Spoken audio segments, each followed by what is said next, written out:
bringing like new people into it and seeing how well they adapt to it. You can kind of like tell the different, and MMORPGs or like RPGs in general seem to have this problem. They're like exceedingly hostile to anything that is new skill, like exceedingly hostile to it. Like you can tell, you put fucking like anybody into Diablo and you bring him to the highest difficulties. Like first of all, you have to grind to the certain like level to get to the highest difficulty. And then once you get there, you get those little bitch numbers, not the big numbers, because the gear sucks and because you can't get new gear because you have little bitch numbers that then take ages to farm. And it's like they inundate you with useless fucking gear.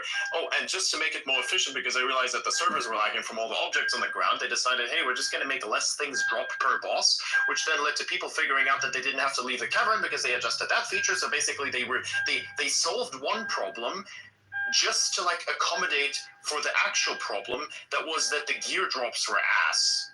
So now you wouldn't reset the fucking room, you would stay inside the room and drop these little piece of shit items all over the ground until the screen started fucking glitching. And then you would like reset the room because you're like, please, no, this hurts me, ha. And then you like go out there and you fucking reset the thing. You come back in, you have like a guy already sitting there with the teleport ready to log in there so you can do the thing. You have to run in, fight through all the fucking enemies again. And then you get to the whole point. The thing is though, for you it's going to be such a mundane task that you're just breezing through all the enemies like super, super fast because you've already, to get to the boss farming stage, you have to have gear so good. And guess what? Where do you get the gear that's so good? You don't get it from the fucking boss because it never drops anything good. Total, I have spent over like 1,000 hours on this stupid fucking game, multiple seasons, and I've only ever had 2 drops where there was a 4-star item, which is the max rank. Fucking, what the fuck is that? Hundreds of fucking runs per day on a fucking boss, and only like 2 4-star items over the like amount of seasons that have been. What in the actual ever-loving, disrespecting fuck is that? Please, what? Look at this. Plus 4 to incinerate. Cancel incinerate to deal double damage, bro. Let's go. Bro, your main claim to fame in Diablo last fucking time we played was literally having a rogue that DDoSed everybody. That was not productive. Like you say, hey, this looks like an interesting build, and then it's just like arrows that look rainbow colored from like raining from the sky onto the enemies. And I was like, dude, this is just like the gayest thing I've ever seen. But I can't say that. I couldn't say that on stream at the time because like Biden was still in power. So I was like, nah, I can't say that shit. But I can't say it now. It's not going to be that much of an issue. But like back then, it was definitely that much of an issue, and I feel like in some ways it still is. But hey, I tried to like not be as hostile until I like saw that shit and I was like, nah, I'm done. Fuck that. I'm gonna play a different thing next season. I played a different thing next season. Say I'm gonna 100% the game, and I think I 100% the game to such an extent where I was like, yeah, I've had enough. And like I could never. And the worst part is like to challenge Lilith and to get Lilith down, you had to like get lucky with some of the damage. And then there's an unescapable death. Unescapable. Why the fuck would you want this? That was the only challenging fight in the game. I actually enjoyed learning that one. I fucking hated it. It was like such a weird thing, and then didn't even drop you anything special. Like if I would have dropped you a fucking item that would have made you unstoppable, like just basically gave you immortality, that's what it would have been worth. But literally there was nothing worth the whole effort other than to say, yeah, I've gone to the campaign and I've challenged the main boss. And it's funny. You have a wait, did the power just fucking die? Turned out for a sec. Ah, cock. Sorry, that's another problem. We're gonna have to get the electricity guys here again. Little voice note for anyone who wants to get into solar. Make sure that whatever battery pack you think you're gonna need, get twice as much, especially if you're doing lead acid. And you can do lead acid. Lead acid works. Yeah, because the cycles are great. Like the newly advanced like versions of the fucking lead acid are great. But like this shit is ass. Do you guys still hear me, by the way? Yeah. Oh no, it's worked. Okay, cool. Because I had to like switch over the internet real quick because everything dead now. Oh, brilliant. By the way, Zeus, was raising his hand for humans or something. Sorry, say again? No, Zeus, the other guy in the speaker panel, he was raising his hand for a while. His fan. He said he was raising his fan. And sorry. Does anyone remember the horse armor from Oblivion? The 08? I've never played Oblivion myself, to be honest. I've played it, but I wasn't like super into it. But it's a fun game. Just that horse armor DLC ruined the video game industry, in my opinion. How is that? Is it what is that? They made people pay for horse armor. Yeah, it was super cheap. It was like the first microtransaction, and then everything. Oh, so it was a thing that definitely upgraded your game. Like, was it a thing that gave you an item of power? Like, actually just changed this game, and you couldn't get it without the. No, it was just a big cosmetic. World of Warcraft did though. They introduced the Celestial Steed, and that was like the first MTX in the game, and it allowed everybody to fly on low-level characters, which was kind of imba at the time. It was imbalanced. Yeah, for $20 or whatever you paid. I don't know why they have to like then. You know, it's great if you have a broken feature in a game like that. You should like allow it to just stay so people can abuse it more for money in the future. Yeah, the Wizard Tower was fucking dope. I'm not gonna lie. Yeah, like I don't understand. Like, don't nerf, buff more, nerf less. Always nerf less, buff harder. I think if you have to pay for the video game, microtransactions for cosmetics are kind of an insult to the player. Not really. Not really. I think it's I think you can so like this, right? There are some like you have to make the unlockable cosmetics worth the grind. That's the thing. So like say for instance, there's a bunch of unlockables. So this is the thing I think it's really bad with like Halo Infinite is that there aren't really that many cool unlockables that you can grind for, except for one in particular. Now I do really respect them for that one. So let's say you want to play like the game and you want to be Master Chief because that's one of the reasons you got in. You got in for it. Well, guess what? You're gonna have to play the game multiplayer. You can do this for free right now. You can play the multiplayer for free. Continue to play it, ages on end, and you can rank up your career skill in there. And then once you reach the max rank, you get and by the way, this is cool because it's a career path, which means it doesn't reset. You can literally just do this over the course of years if you wanted to. Like say, you don't have the time to log on every single day. Doesn't matter. It's never gonna reset. You're gonna indefinitely fucking progress forward until you get to the very end.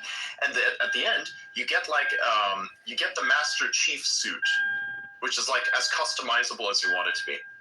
That's really fucking good. Hang on, am I still here?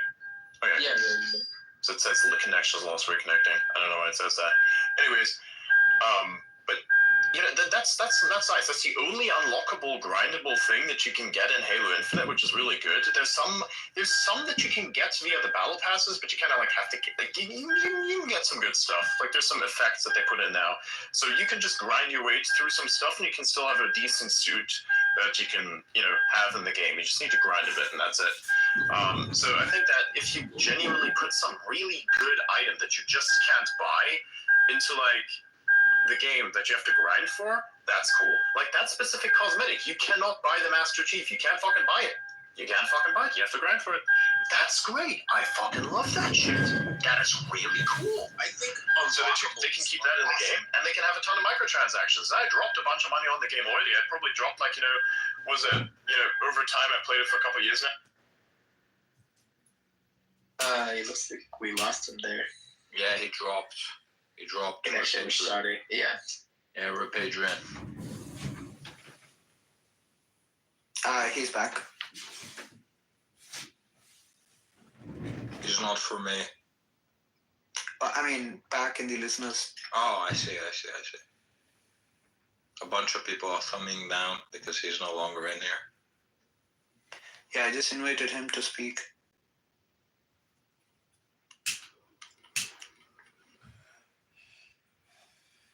Is the Halo game he's talking about a free game, or do you have to pay for the base game?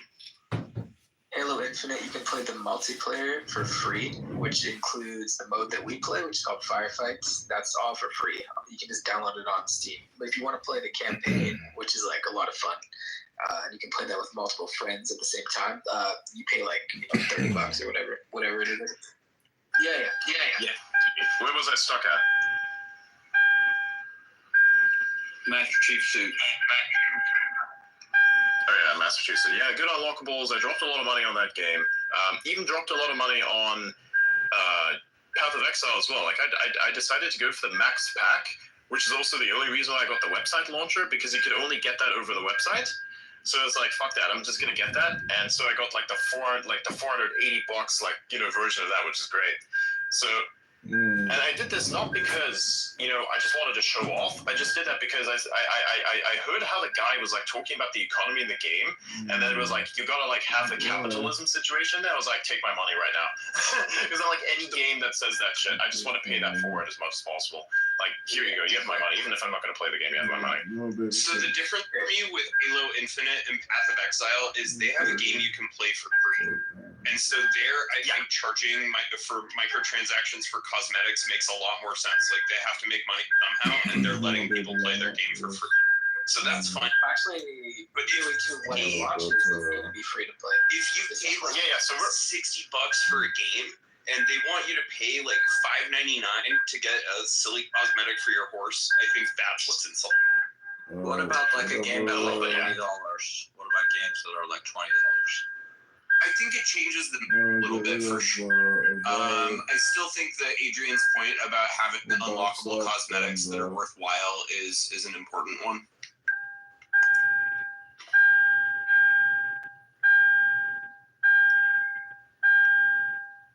Yeah, exactly. When PoE 2 launches, it's going to be free to play, actually. So if you want to have like early access, ironically enough, you're doing literal beta testing, you have to pay money. I think it's funny in a sense, but it's also clever. So if you want to be like, you want to have that super cool cosmetic, and you want to be like, have a supporter pack badge next to your shit. Well, there you go, you have a supporter pack. And I'm like, okay, well, I like supporting something that sounds good to play, so I'm like, I'm gonna do it. The only thing is, I don't have a computer that I can play this thing on that's actually good enough to like deal with the stuff that I want to do. Like, I have to be able to zoom around with super high frame rates and no computer lag, and doing things that have a lot of objects drop on the ground on graphics that are high, so I can actually enjoy what I'm doing. Because at some point there's like a question you have to ask yourself: are you playing something because it's a thing that's expected of you and it makes you like look good if you stream it, or are you playing it because you actually want to have fun? And when I look at something like Halo, with the computer that I have at the moment, I can play that thing and actually have fun. Like I can sit there and like I'm idling at about 100, 150 frames, and I'm having fun. And that's why I also decided to like buy the campaign and actually play that, because I was like, I have never played the campaign. There's some achievements I want to unlock, so I decided to get the campaign and do that as well, because I don't really care about the politics of the company behind that. And actually, as a matter of fact, if you look into how that game was developed, you'll really feel for the struggles that it took to create that game, especially that campaign, because they had like people working on 18-month contracts. They kept cycling them out so they didn't have to like pay them the benefits. It was so fucking retarded. Microsoft ass fucking company. You giga racist global fucking piece of shit corporation. Fuck you. I don't want to hear anything about your weird inclusivity if you're literally geographically racist. That's like a level of racist that I don't even think I've seen anywhere in the most racist circles of any app or any place on the fucking internet. You are really topping it. Like, I'm sorry, giga racist corporation. I was not familiar with your game of discrimination. You're fucking like literally just cooking everybody for no reason at all. And it's not even regions where you think, oh, these guys are going to create a lot of problems for you. Not even that. That I would understand. Like, if you wanted to limit, some, exactly what I'm talking about. If you wanted to limit some connections to some countries for some reason, it's like, I can understand that. I really do understand that. But purchase limitations? Why? I don't know. But they like very greedy, and they throw a lot of money at everything because they realize that their relevancy is like at an almost end. That's why they have to like keep putting out new types of technology, because otherwise they're going to get cooked. And that's also why Microsoft is OpenAI, because if they didn't like do an AI bit, the whole thing would go to shit. I mean, look at what they tried to attempt. Remember when Cortana was a thing? You have the Halo IP and everything. You get to say, I have a little voice assistant. We're gonna call her Cortana. Ooh, sexy simulated boobs woman is gonna like answer your requests. Epic, amazing. It was a huge fucking like thing that everybody was anticipating. Then it came out, and it was just like this weird circle in the background there that really didn't do anything, and everybody was like just instantly deflated in their expectations. I definitely met expectations, of course. So that was like a massive thing for Microsoft. I felt that was Yeah, it was very underwhelming in some ways as well. You thought you were going to really lead up to something there, but then it was really just a whole bunch of nothing and a system that didn't really work. And now you have something similar to that. It's called Copilot. And just because you don't hate Windows enough, you don't hate Microsoft enough, they then introduce a bunch of stuff that runs in your task manager and you have no way to disable it. I've been recently running into this real worthless piece of junk that's called Windows Input Experience, and you can't fucking disable it. I tried every fucking setting, even editing the register. I didn't even know you could do that, so I learned how to do that, and I fucking tried to specify the values for it, and it still doesn't fucking work. I'm like, what the fuck is this? Right? It's like, even editing the register, like, what am I going to do next? Delete it? I really am tempted to, but then come next update, it's going to be put back in again, or like whatever they're going to try and do. So it's like, the real problem was Microsoft and not the people behind the game. It's like the people behind the game that actually did the building part, they were fucking rinsed, my man. That shit was fucked up. Because like, imagine this, for instance, right? You get like, let's imagine that you get 5 years to work on this game, and you hire a bunch of people, and you have like little, 18-month contracts. Guess what's gonna happen? After 18 months, that motherfucker gets fired, so you don't have to pay the benefits, greedy piece of shit. Anyways, they then hire a new cycle of people. They don't know what the fuck the other guys built, so they have to learn it over probably the period of like, 5 to 9 months. So now you have like a very large chunk of their contract time that's effectively missing. So now you're dealing dev time with fucking like overlaps of like 10 to 9 months each per contract. That's 18-month contracts. And then you keep leveling that up. At some point, you are literally running out of 5 years worth of fucking time because you can only repeat the cycle like probably 1.5 times. And that's it. So it's like, okay, cool. Well, then you've cooked yourself. You need 2 to 3 cycles for this kind of shit, but you don't have enough time to do that. So you're just like, let's scrap a third. Let's scrap 2/3 of the fucking game. I'm like, whoa. Anyways, they did that shit. So now looking at the game, looking at what it took to make it, I mean, that was pretty good. And I mean, I looked at the end credits too. There was a lot of fucking people, man. I applaud them for what they did. It was a great game. I had a lot of fun in it. I have a lot of fun. It has a lot of good features. Does the multiplayer sometimes piss me off because the fucking grunts have like grenade aimbot? Like, it's fucking wild. Those guys got the long throw of like a dude who is like putting his fists into like a bag of rice and twisting them for fucking 6 hours a day. These motherfuckers gotta have arms that are so fucking thick and muscular. They're putting this weird ass fucking dude to shame who eats a ton of spinach. What was that fucker's name again? I keep forgetting his fucking name. Yeah, Popeye. They're putting Popeye to shame, bro. I kept thinking Popeye is the food chain, not Popeye the character. Fuck me, man. But anyways, that guy's like, this is the type of like level 4-arm fucking strength that the brutes have. And then they have basically aimbots, and they put these little sticky fucking, plasma grenades up your ass, and you can't fucking dodge them. It's fucking great. And sometimes it's funny because, okay, now you don't get the perfect at the end of the match, but like randomly you just turn around the corner, there's a big fucking bitch there, is like a grunt that holds up 2 of those grenades in his hands, and he's fucking like Al-Qaeda maxing, so he comes up to you and fucking blows you up instantly. Like, what the fuck? Double-fisted grenades, yeah. Literally, he just fucking holds it. It's fucking insane. Ugh. And fuck this car. And fuck the power. Actually, I'm gonna have to deal with the power real quick. We're running on. That should not have been that much consumption. There's something really fucking wrong with this plant. There's something really fucking wrong with the batteries too. I'm gonna deal with that in a little bit, because I can't fucking like run the machine I want to run if the power keeps fucking turning off, because I need it to be on 100% of the time. Otherwise, I'll have to do everything all over again on the software level, because I'm trying to get it to do a thing. Then I have to talk to a random ass fucking Chinese person because they forgot to put the fucking documentation into the software, so it makes my life 3 times as hard. And so now I have to figure out, what is that feature? How do I enable that? Why can't I just say, hey, can you like, fuck that shit. So I'm gonna have to go do that. So I'm gonna have to jet for now. Thanks for allowing me to vent. And Elliot, get off the fucking Diablo shit. You're wasting your time. Go play Halo instead. It actually makes you think. Anyways, and automate the Factoria thing. That was actually productive. If you want to have like fun, you play Halo. If you want to waste your time, you play Diablo. If you want to like actually do something productive, you automate Factorio. And if you want to do something even more productive outside of that, and you don't want to automate such a game, get a fucking job. GG. Like, don't do simulated work. Simulated work reeks of unemployment. What the fuck is that shit? Go to work in real life. You'll actually make a thing that's called money. It's amazing. It's beautiful. It's the only thing you fucking need to survive in this world. You literally do. I know a lot of these weird ass fucking influencers who have a lot of money, ironically enough, say that money is not like the thing that you need. I'm like, fuck you. It's definitely what you need. All right. Thanks, Adrian. It's not the only thing you need, but it is a thing you need. it is quite a useful tool. Yes, It's a exactly. tool. It's a tool in my tool belt. You know, all the other tools, the best tool in my tool belt right now is Grok 3.5, but unfortunately they are not releasing it. When 3.5. Yeah, dude. Like, When are they when I heard it comes to gonna release? 33 because of the Raptor engines, I was like, When are they gonna Yeah. release Grok 2? When are they gonna release Grok 2? I love how Blaz is just like so silent in these spaces, yet his posts are so cryptic. I fucking love it, dude. When are they gonna release Grok 2 as an open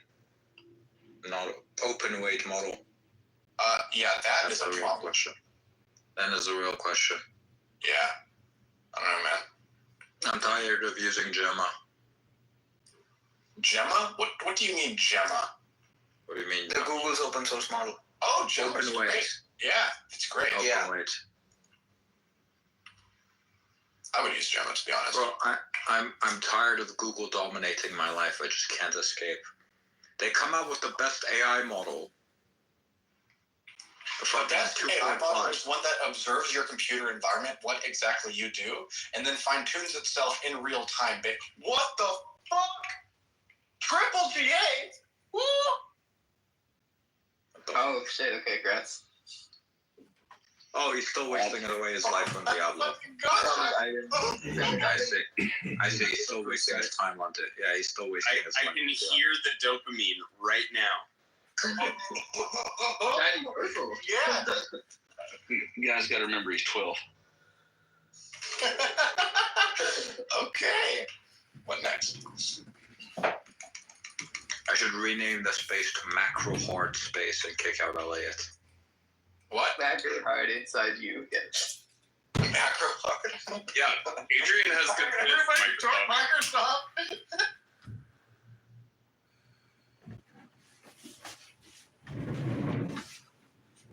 Okay, we need to open this. Asmongold says he's been in contact with people at Twitter/X streaming, is willing to help them change their entire UI platform and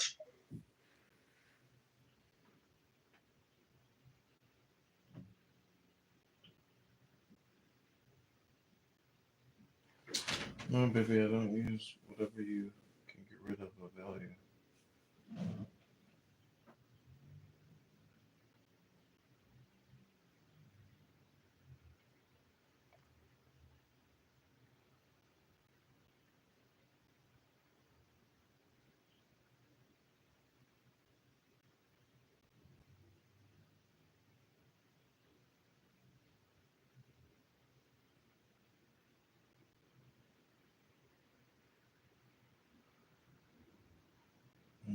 Switch transfer.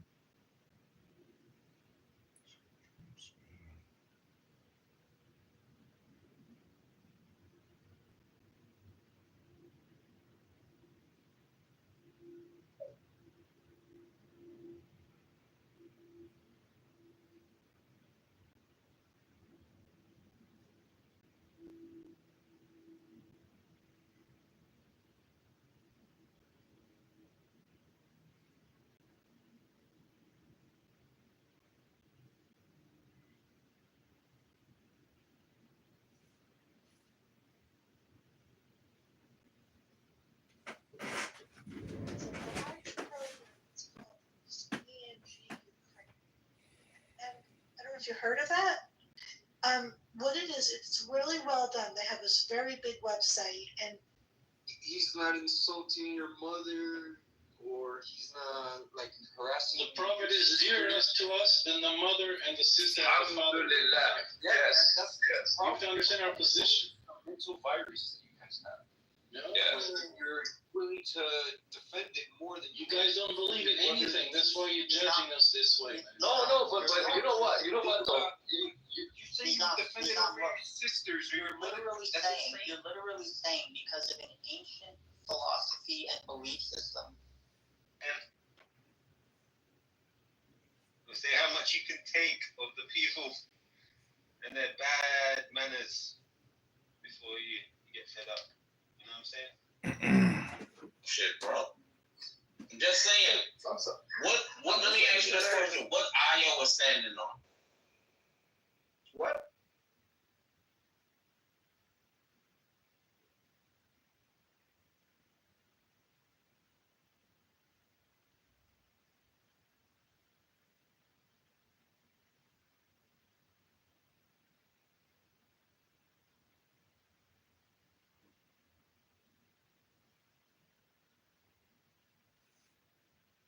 looking at life in a very similar way and doing the same kinds of things and praying to the same God. And despite, obviously we're a tribe, so I'm not just saying like genetically, but we are a continual tribal nation.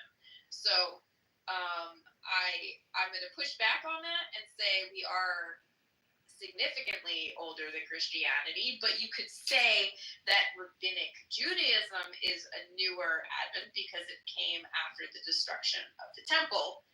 We had to figure out how to continue doing what we needed to do while not having a temple and not having control of our own land. So we put Rabbinic Judaism is the suitcase packed version of Old Temple Judaism. We can't do that Old Temple Judaism without temple. We don't have temple, so that's a summation. Yes, aspects of our evolution came after, because even in the past 10 years we've had revelations on certain things and be like, oh, you know what, it'd be better if we did stuff like this, or this is a smarter way of doing things. We were always growing and changing and adapting. It doesn't, being adaptive, having an adaptive culture does not mean that it isn't an ancient culture. It's just adaptive. We have old and we have new. We get rid of stuff that's bad, we take on stuff that's good, and we keep growing and learning, and that's a good thing, I think. Because I think getting stuck in the Stone Ages would be bad for us. And everybody on Earth should not be stuck in the Stone Age, so. And that is the end of my spiel. I feel very strongly about that.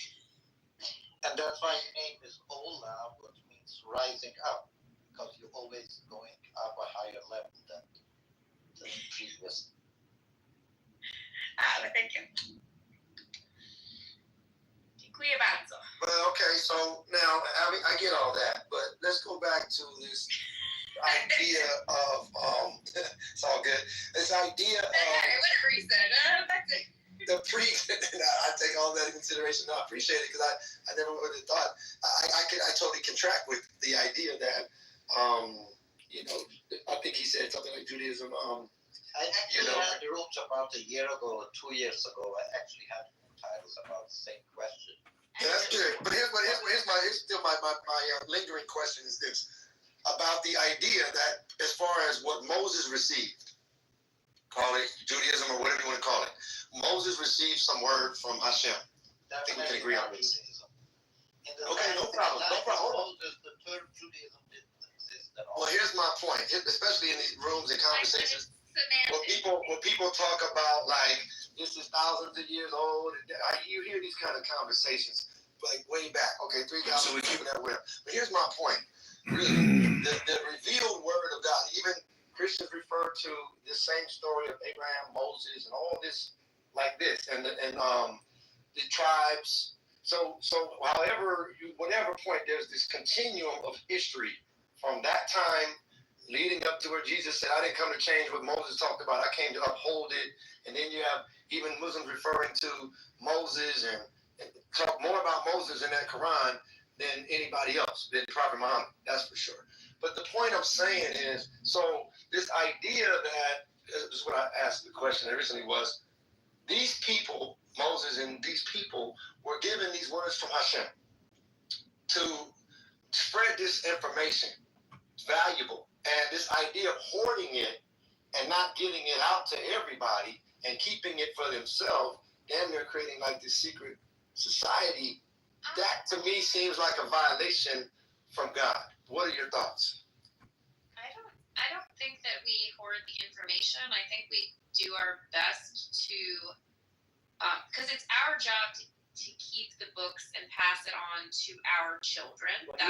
Now let's talk about that. You say your children. I'll keep going with it. It's our job to... Just your children? Hold on. Let me finish. It's our job to be the stewards of the text. Our job to pass it down and learn the translations and everything. As far as it goes for everybody else, we're supposed to be, they say, like a light among nations. And we're supposed to heal the world. So we're supposed to, if anything, share the Noahide laws, which are very basic. Don't murder, don't steel, basic stuff. You're not expected as a non-Jew to do all the things that we're expected to do because we're supposed to be like the keepers. See, I think this is where we get a problem. This is where I think the arrogance starts to kick in. This is where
MSU.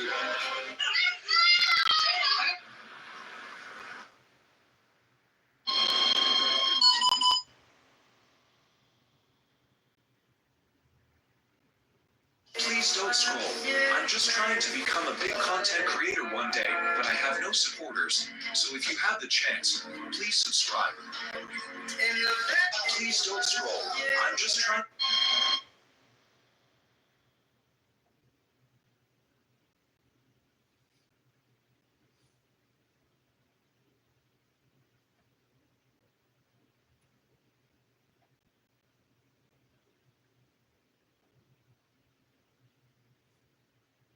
Please don't scroll.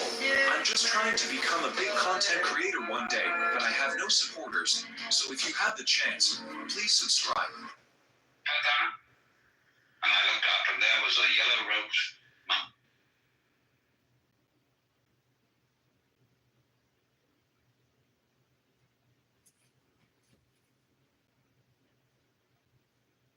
What are you talking about? Well, they're both furniture.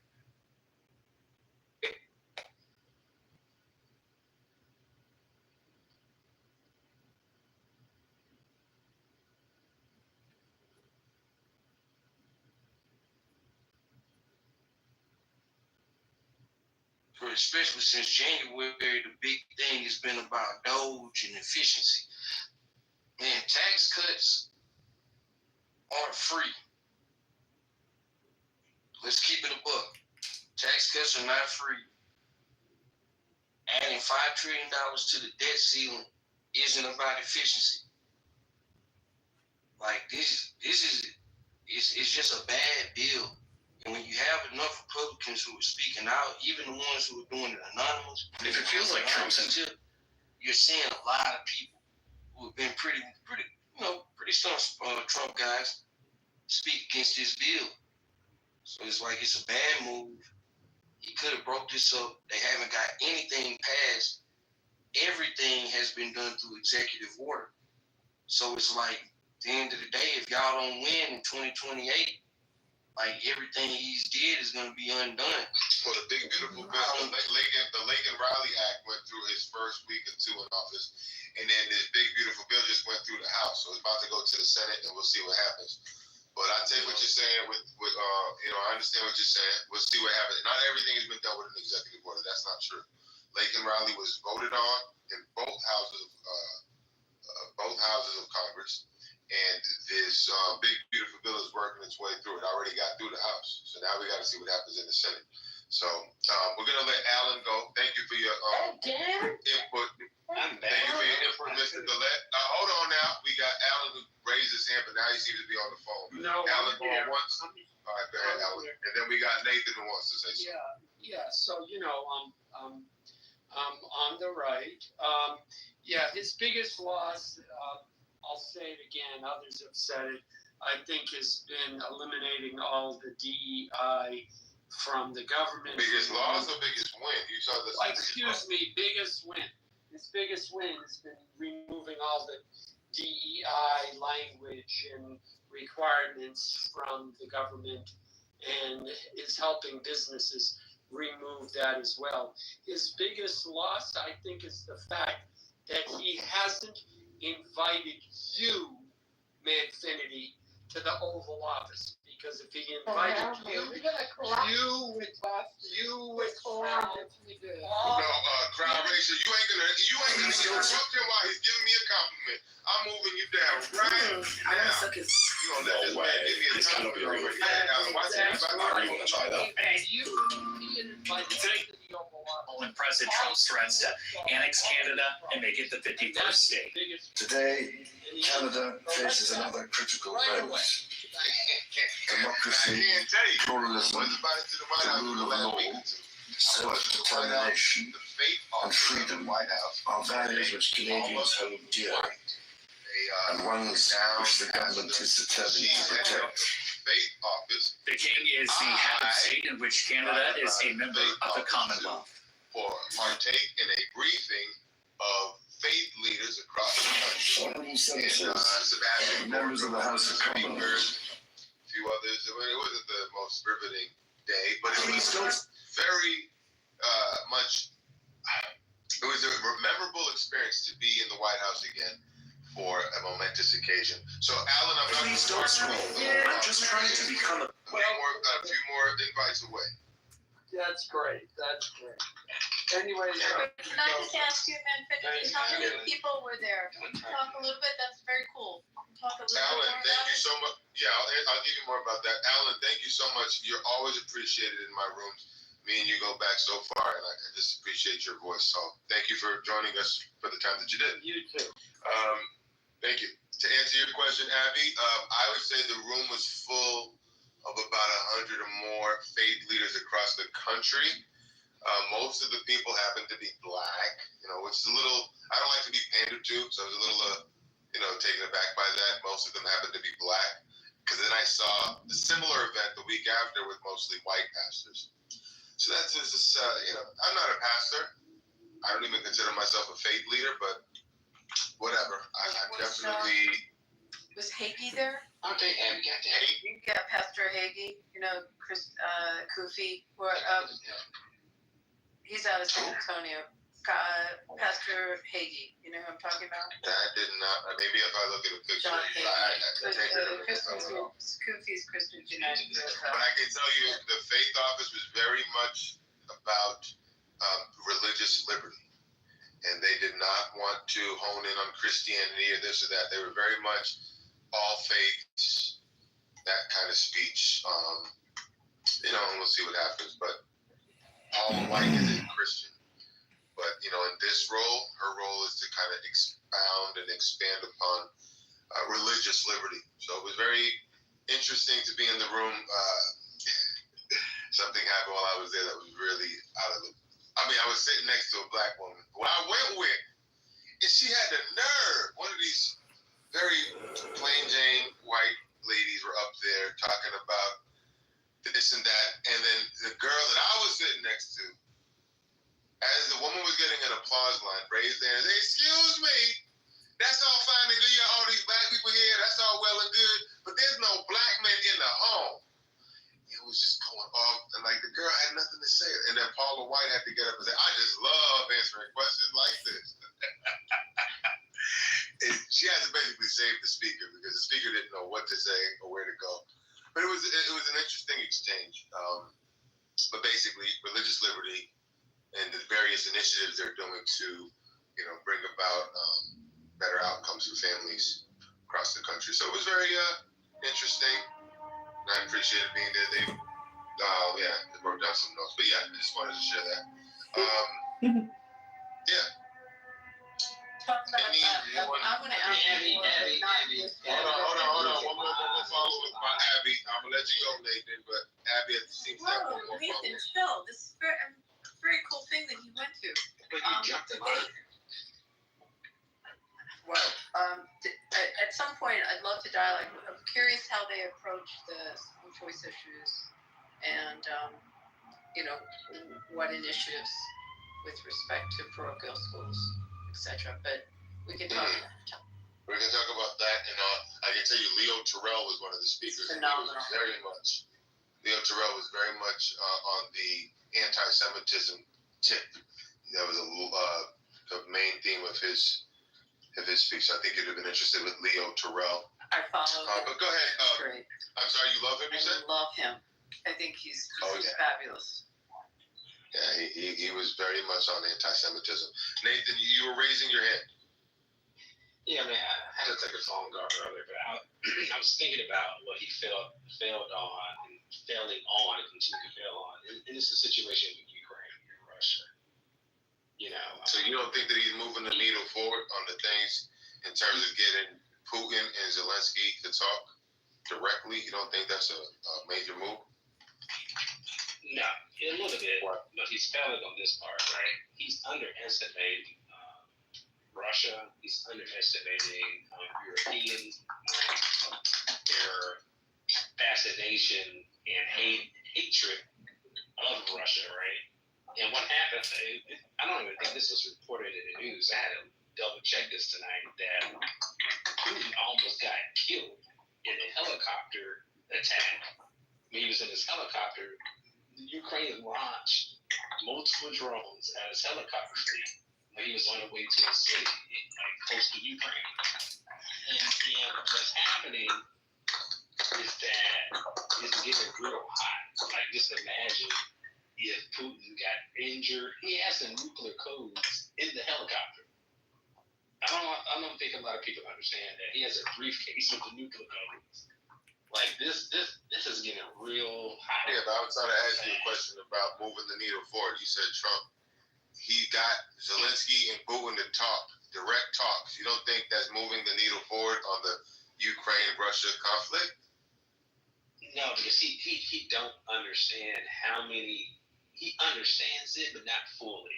When you Who don't understand what? Trump. He doesn't don't understand what? how the Russian people feel about tens of thousands of Russian soldiers dead on the battlefield at the hands of our weapons and NATO weapons, right?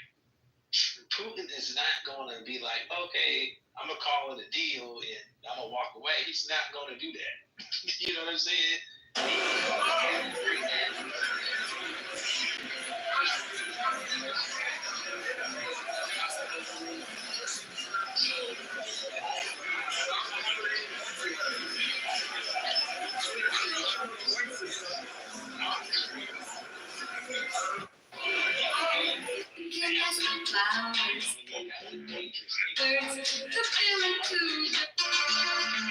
Ladies and gentlemen, you want a thicker, a longer erection? Room Sparks, please don't scroll.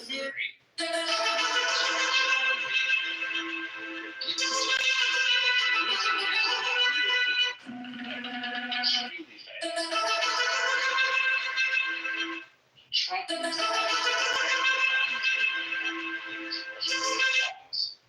is not going. It's not going to call it quits. He's going to have to come up with a different approach. So you think that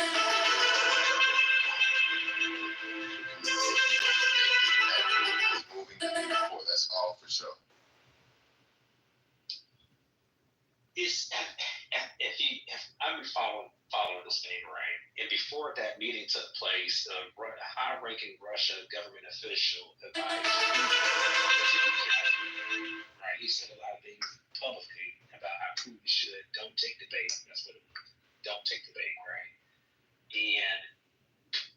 needs to be more hard on Zelensky. He needs to be more hard on a European leader.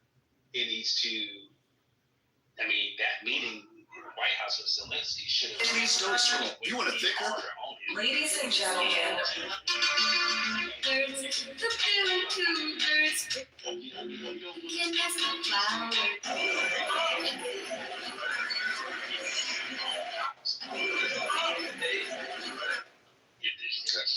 We have some disagreement.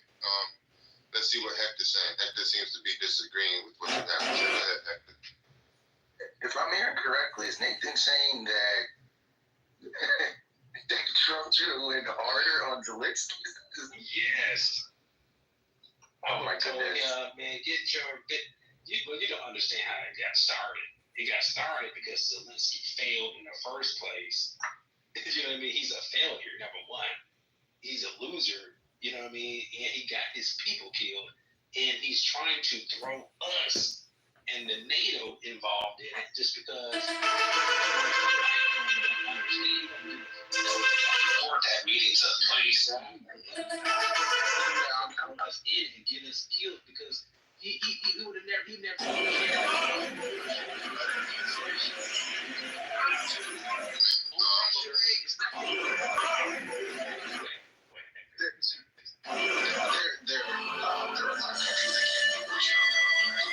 Why would we have so I don't really think that's a major to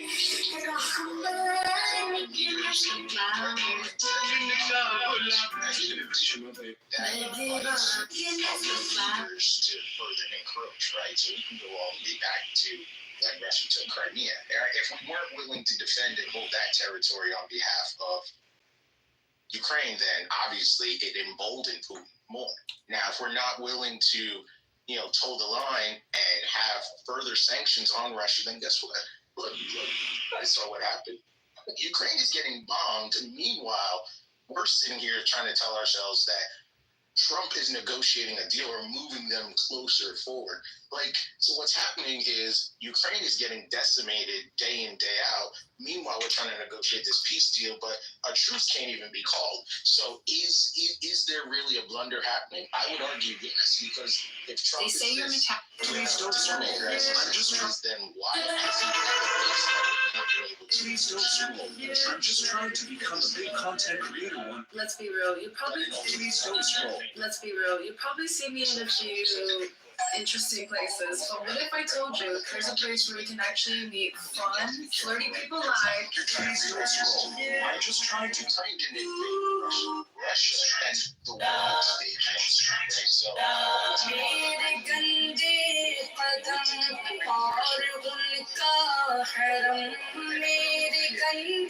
putting pressure on sanctions. We need to hold the red lines that we're putting out there, because if we do not, then guess what's going to happen? You're going to keep emboldening a lot of these dictators, a lot of these autocrats, a lot of these despots, because no one is willing to say, hey, this is where we draw the line. We're drawing it here.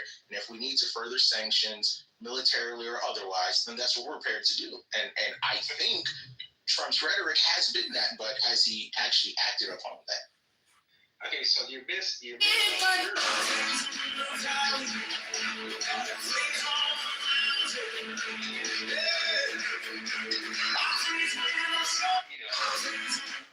20 million Russians people have died fighting Hitler and Nazism, right? They didn't fight. 20 million of them died. They have the commencement every single day, right? Yeah, I forgot the official name for it.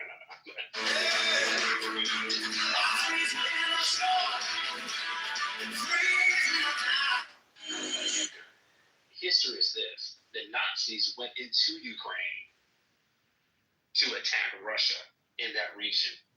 Throughout their history, at least about 2 or 3 times, Russia got attacked through the Ukraine region, right? Because if you look at the map, it's a perfect entry point into Russia. So when Ukraine, with the Azov battalion, in the rise of neocons, They're giving away affordable. It's one of life's greatest experiences. is when your name appears in somebody's testimonial. Somebody says, here's the person who found me.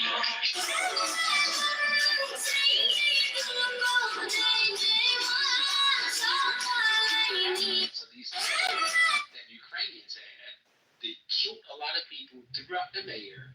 Then it's videos of them going around to Russian-speaking casinos, shops, breaking in, smashing everything, and say, hey, you got to speak Ukrainian now. We don't want you here. And the crazy thing about it is this. Putin watched, which he's an asshole in my opinion, he watched 10,000 Russian-speaking civilians get killed by the armament of Ukrainian this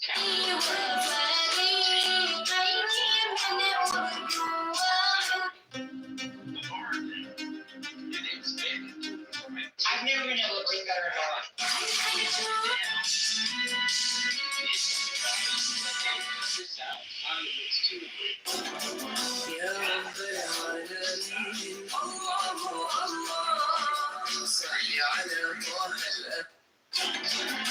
Don't sign that peace agreement, right? He didn't sign it. After he put the military on the Ukrainian border, he didn't go in right away. He said, sign this deal. So let's refuse to sign it. And then he went into the country.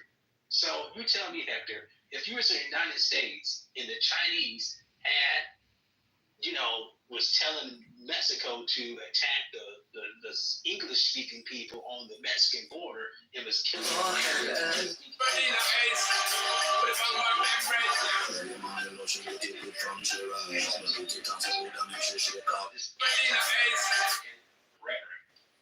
Russians see Nathan, I have a question for you. Go ahead. Do you really think Ukraine should be part of NATO? Do you think that should be America's problem at this point? Just tell me that. I want to hear you on that. Oh no, bro. No. That Terry. No. Hell no, Suspect in trying to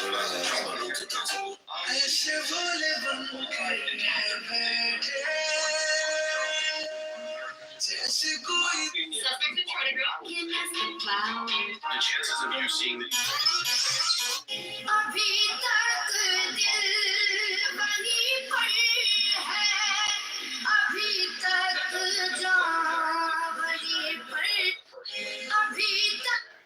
But we did involve ourselves in 2014 and before. Hold on, Nathan. Because I understand what you just said. And at first I didn't understand. Now I understand.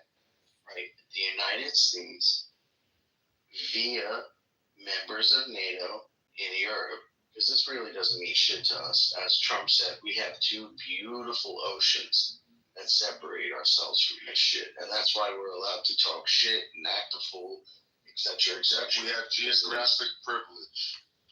We do. And that's the truth. And let's not deny it. Let's accept it for what it is. Privilege isn't a problem. Yeah, but people who talk about privilege are retarded. I gotta get this out there.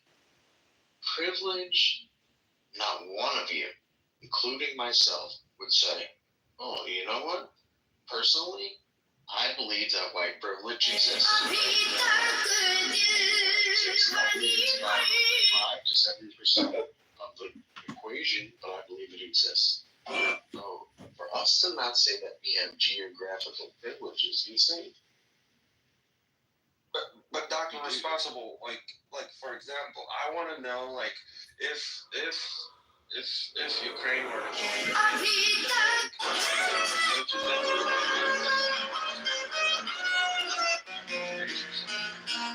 do you think that's not going to happen, or do you think that's going to happen once they're part of NATO? And why do you think Russia would entertain that idea? Yes and yes. So clearly, Russia is now in the interest of the liquid death. Which Disney prince is your soulmate? Don't throw 2,000.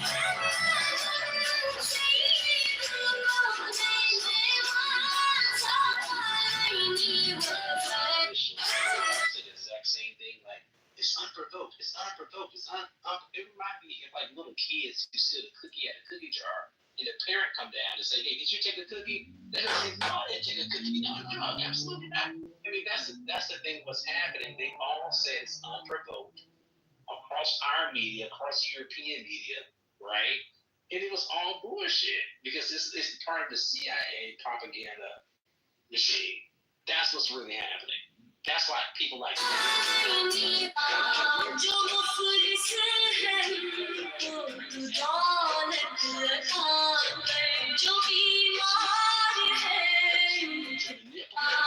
Manipulate the masses to go along with this type of issue. But for like, I study things, right? And I on my personal business, I had a colleague when I contract with. He's a Russian guy. He kind of pointed me in the right direction when I asked him about the information about the Ukraine situation for me to learn about it, like Stephen Bandera. Who is he? Why is he celebrated in Ukraine? If you don't know who that is, you know what I mean? I'm sorry. I have to interrupt for 1 second. Just 1 second. First off, y'all,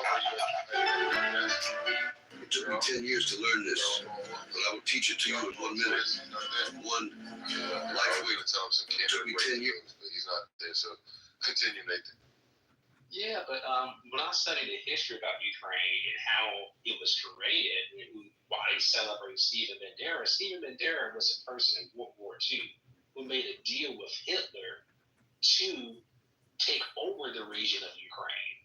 I mean, he really sided with Hitler. They came in and killed thousands upon thousands of Russian Jews and a whole bunch of people there. You in 1 minute. Hitler betrayed him, locked him up in jail, and soon after the war, he broke out of the jail, went back to Ukraine on a mission to tear Ukraine from the Soviet Union.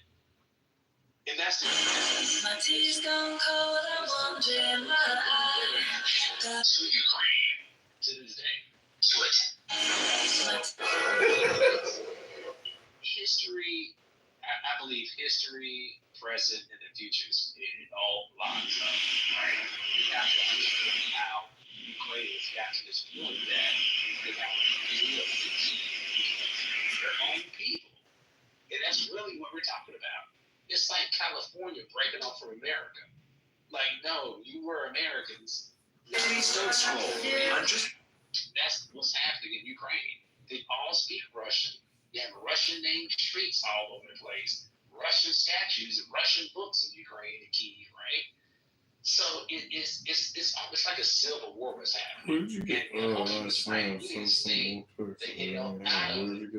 also too, I think the first time in history we had American tanks going on the Russian border and killing Russians. We had American long-range missiles flying into Russia in their territory.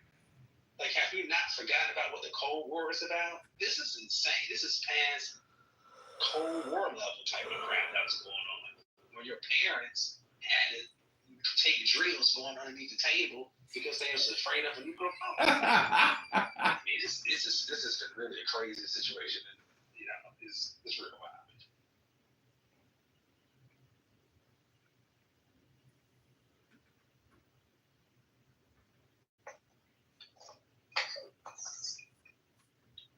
No response?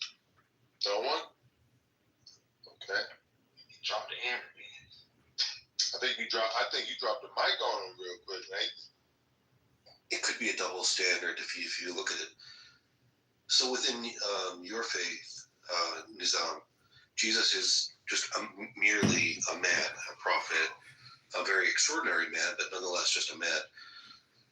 But don't you think that it would be offensive for you to refer to God as just a mere man to a Christian? And wouldn't they have the right to right? 100%. So you know what? Like this is really good, Daniel, because whenever I do speak to a Christian, like Andrew, whatever, like I'm careful. Like I know how that they hold like Jesus to be a revealed figure, right?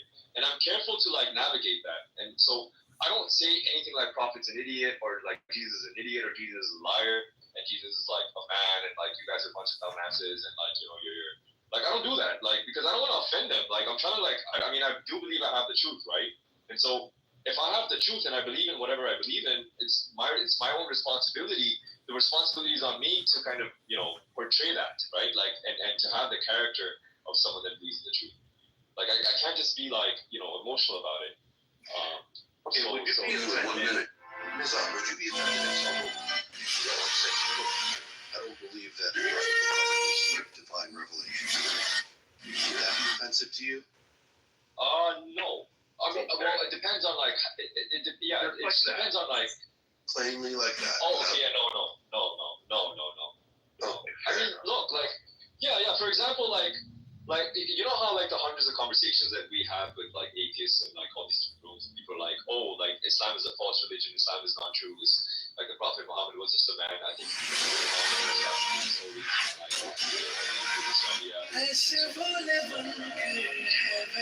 all these things are claims, right? That people can make. The main cause of stroke is diabetes. It's important to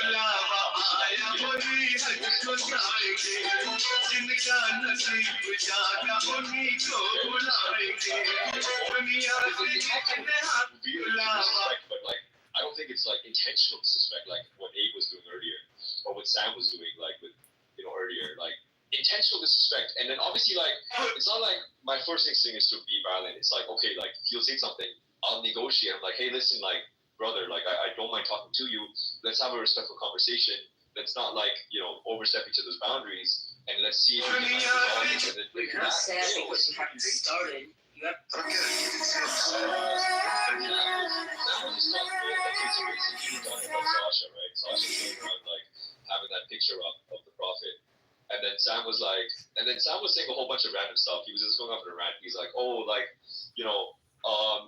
like I have a picture up and I'm not part of your religion, so I don't know why you're trying to superimpose like, your beliefs on top of me. And I'm like, bro, it's not about me superimposing my beliefs on top of you. It's about the fact that like, if you want to have a conversation with me, right, and if you want to like have a dialogue with me about Islam, and you want me to like defend it, and you want to continue having like a cordial relationship with me, like, debates and views, like evidences, bring your rebuttals, and I bring like my counter evidence, then we need to have a cordial relationship. Like, it cannot just be you like saying whatever the hell you want about the prophet, and I'm just gonna sit there and take it. Like that's not gonna happen. I don't understand.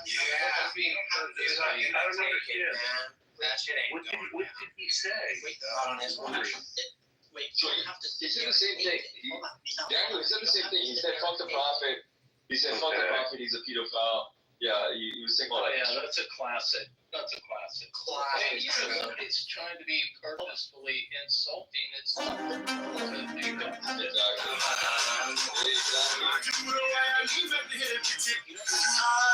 conversation is going to be productive with Sam. Listen carefully.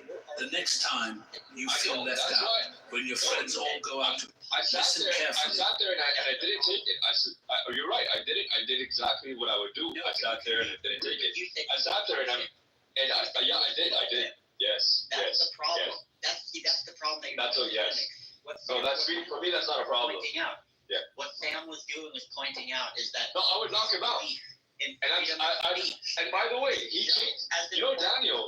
Listen carefully. This will blow your mind. And then he changed his picture because, like, I asked him to, and I didn't ask him nicely, and he changed it back. So like the issue was resolved. Even if he does that doesn't justify you punching him. What do you hold sacred? For me, Is there anything that you hold sacred? No, Abe holds nothing sacred. Do you hold anything sacred?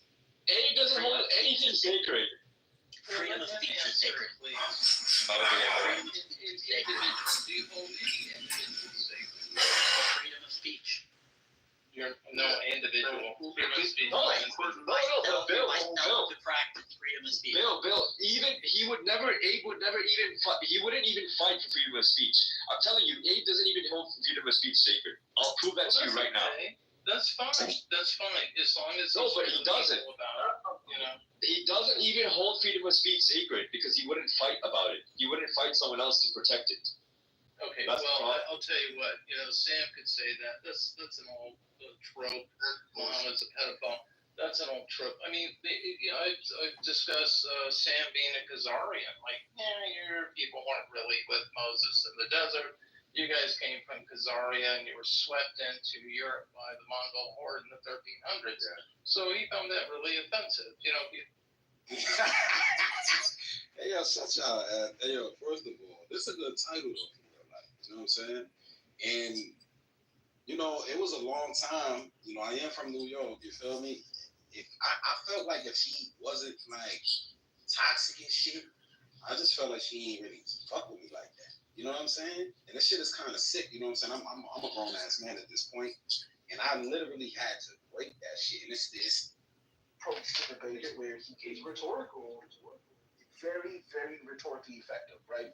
So, in that particular dynamic where you have people like Concrete or even sometimes Lion participating in that game altogether, like it's a different game, right? They're not trying to be scored purely on logic. That's actually the very. This is why I get knowledge as well.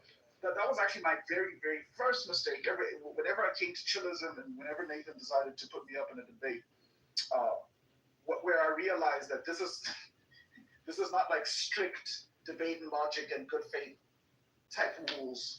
It's not. This is battle rap, right? You gotta get messy. You gotta do the whole. I think it's like you gotta know who you're debating with. Well, really, I think it could just be a complete logician here. I just don't think you recognize your skills. Respectfully, AWOC, I don't think that's why people recognize your skills. If you were just pure, because it's funny what we were talking about just now. But part of what you do is participate in the rhetorical games. You're effective enough rhetorically, right, every now and then to participate in the back and forth, to have a little bit of wit, and like, not slack with the banter, right? And you can throw that in at the right appropriate time when you feel like somebody. And this is my just analysis. I've noticed that like if a point is ad nauseum passed 2 times for you, you'll pivot to that. You'll pivot to rhetoric almost immediately. Like you won't repeat something. You won't allow like a dialectic to loop more than twice before you start participating. Yeah. So, but that's not something that like can. Like in this space, it's not just purely logic. It's not just purely addressing points. Like there are other games to play. Wait, Huey, you want to hear when I demolished AWOC? When was this? Oh man, this was crazy. Listen carefully. The next time you feel left out, when your friends all listen carefully. She went on a rampage for like 3 days. Our family may be growing.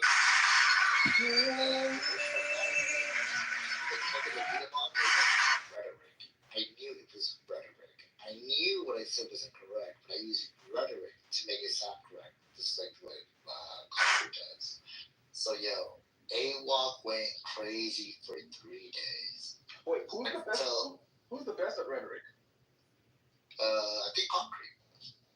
Shame on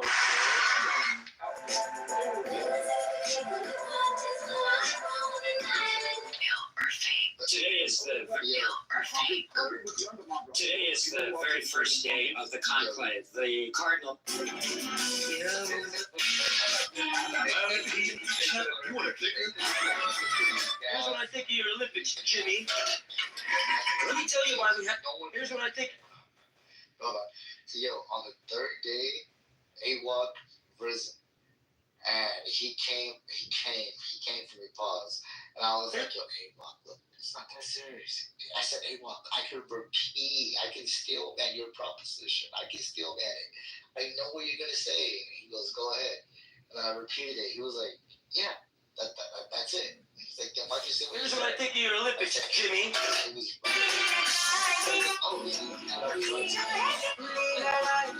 We're looking for gamer.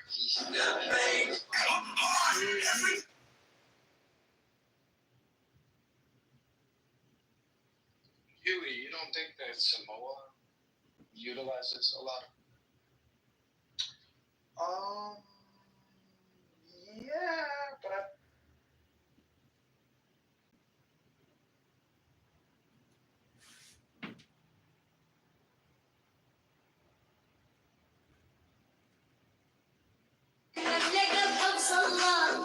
spelling out Allah.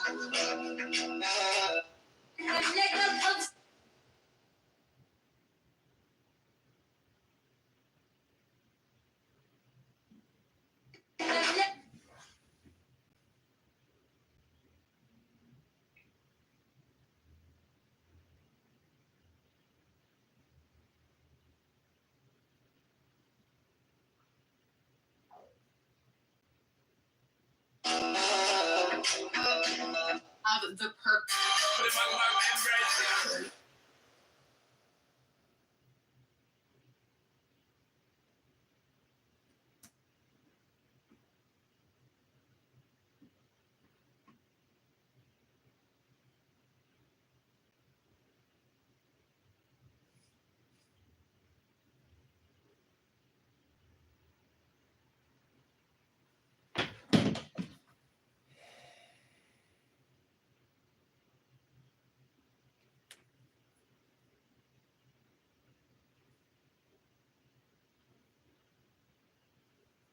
That she would have done a better job. So let's talk about Justice Gorsuch. What are your issues about him and his credentials to sit as a justice? I don't think it's a matter of Kavanaugh and his credentials, how many cases he heard, how he was in as he sat on lower courts. They have an issue with his credential. It's not the credential. Any issues with Amy Coney Barrett not being credentialed enough and not being bright enough and not being able to serve as a justice? No, they're very well qualified. That's not the argument. Right? So to say that she would do a better job, Biden put in Ketanji Brown. Tell me if you think she's a better justice than who Biden put in than the three that Trump put in terms of credentials and ability to. I mean, does she know what a woman is? We could talk about that. But can you tell me why you think Kamala, who, by the way, didn't do such a great job as a state attorney general or as a U.S. senator, can you please tell me why you think she would put better justices in than the three that Trump put in based on credentials alone? Well, see, I'm not going to take that argument because I think your argument supposes that I'm saying they're not qualified. It's not that they're not qualified. I think there's philosophical differences, right? And I think that happens on both sides of the spectrum. So that's what I mean by I think the justices that Kamala probably would have appointed would have maybe more aligned with you. Yeah, your interpretation of the Constitution. But let's pause here just to set the stage. You had to jump in on that. No, I appreciate that. Let's just stop to set the stage of what you're saying, Hector. Seems like regardless of all that was happening in the world of politics prior to Election Day, you honed in on a single issue, which is the Supreme Court. And it sounds like you made a decision based on a single issue. So you are one of these, what they call single issue voters. And because you have this understanding that the 9 justices of the Supreme Court have this, not undue, but they have this oversized or a heavy amount of influence over how the country operates. You thought that Donald Trump's appointees were less in line with your view of the Constitution. And you think that seems to be, you probably think that's dangerous. And so I just want to understand, like, what did the justices do or say prior to November 5th, 2024 to make you feel that Donald Trump's appointees were just completely out of step with what makes sense? One more time, say that again. I'm sorry, that was very convoluted. What did the 3 justices that he appointed, can you articulate what threat that you thought that they posed and give me like 1 or 2 examples of what they did that really made you feel like they posed a threat to this country? Well, again, right, so I listen, are they qualified? Yes. I think both sides are going to put forth qualified candidates. So that's not an issue. What's at issue is the philosophical difference of how some may read the Constitution as an originalist, right? Or that the Constitution is a living, breathing document that, Right. Things in the Constitution may need to evolve over time, and it's the interpretation of it that we're looking for justices to do so. Now, hold on. So I think, right, we're talking about big money in politics. So we saw Citizens United was a very, very, I think, case that, it could have, went a different way, right? So I think when you look at who we're appointing to these positions, these lifelong positions, and I understand why we do that, but I think that's a whole other argument that may need to change. Citizens United wasn't decided with either Katanji. Right, that was 2009. I get that. I understand that. But what I'm saying is when you have justices that are not, I think, the difference of how some may read the Constitution as an originalist, right? That's perfect. That may not align in a more progressive manner because we need to, as a society, as a civilization, right, as a people. I think ultimately it doesn't go well for our country. And I think Citizens United is a very good. So I think, right. So it's not that they decided something specifically during that first term or whatever. Actually, my main you're saying that because Donald Trump is inclined to appoint originalists, and you think the originalist interpretation of Trump is a threat to our country. That's why no, but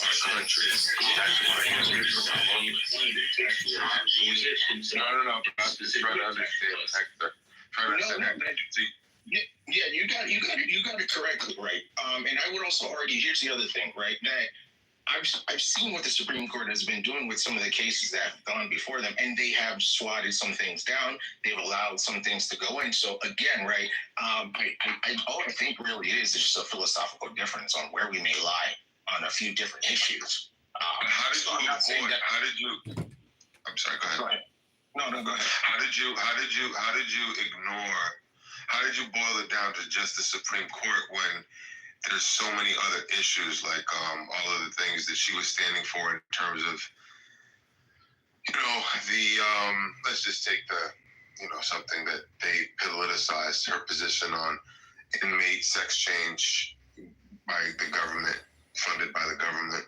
That's just one example. Like, if that's something that she can stand by, I mean, where does it end in terms of what she's willing to allow? So my question is, how do you ignore all of the woke nonsense and say, you know what, I'm going to throw in with her because she's more inclined to put progressive justices on the Supreme Court? Or maybe you agree with those things. Listen, we're not going to always get it right. Neither party does. And, that's just how it is at the end of the day. But I think the Democratic Party could have done, they definitely could have done a bit better on their messaging for sure, right? So at the end of the day, I think they put forth a candidate that they thought they could win with. Obviously, the American people thought otherwise. So if you had to do it over again, you'd still vote for her?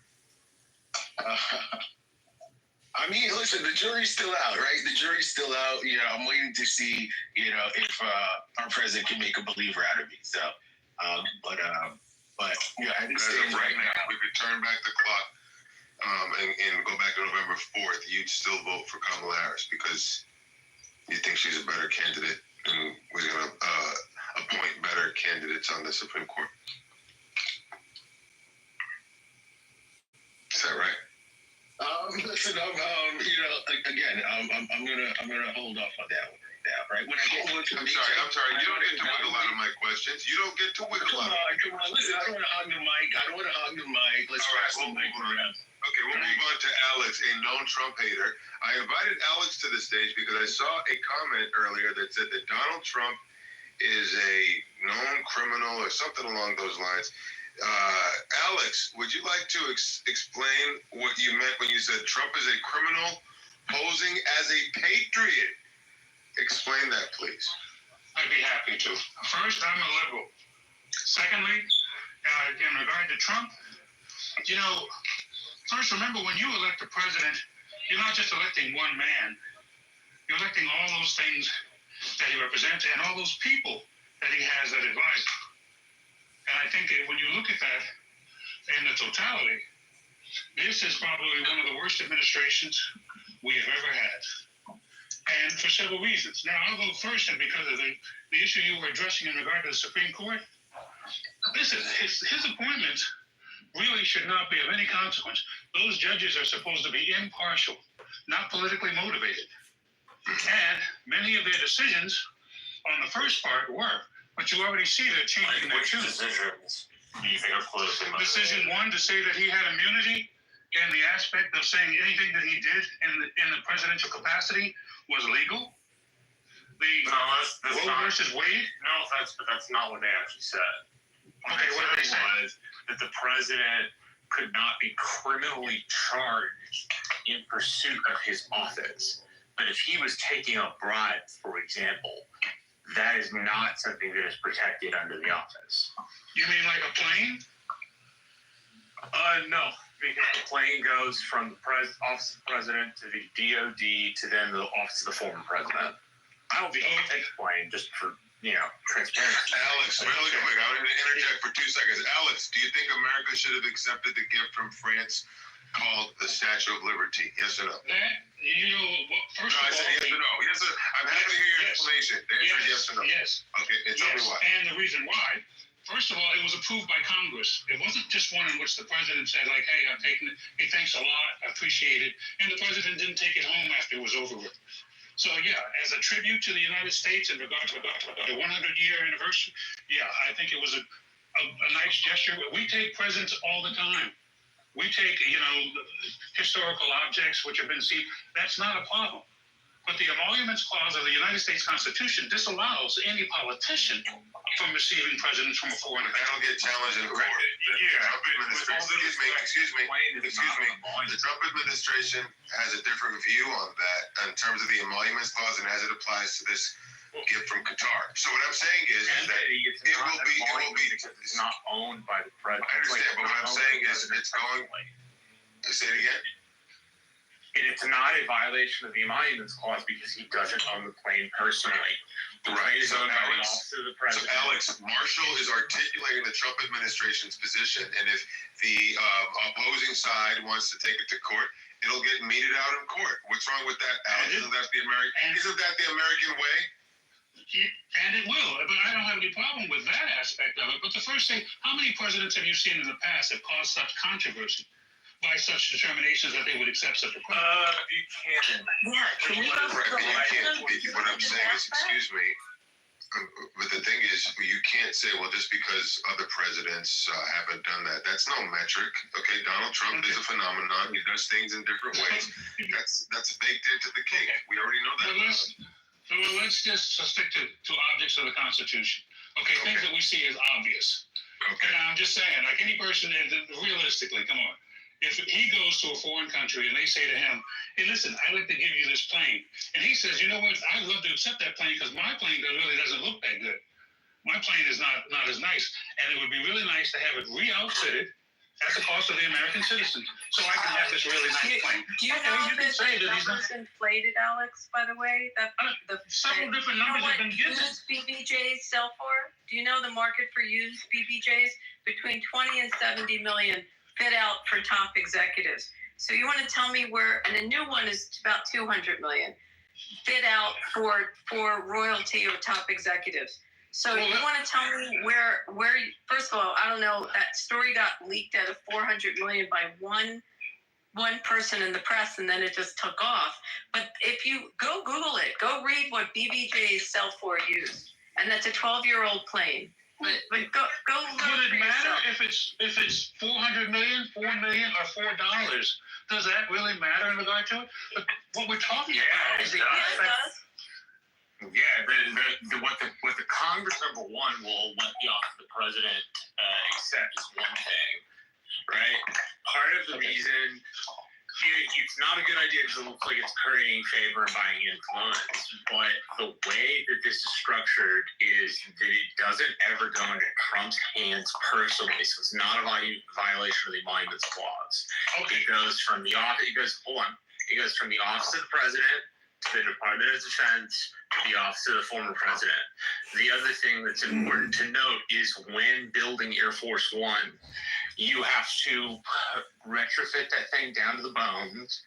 It costs about $500 million, and you have to have components from certain parts of the United States. So ball bearings, wheels, tires, flight equipment, instruments, all of those have to come for Air Force One from specific places. We have law on the national security side that guarantees that Air Force One is not a foreign plane and is not using foreign parts. So the DoD would have to take that apart, refit it with the right parts, and then turn it into Air Force One, which is just, to be frank, really not very practical.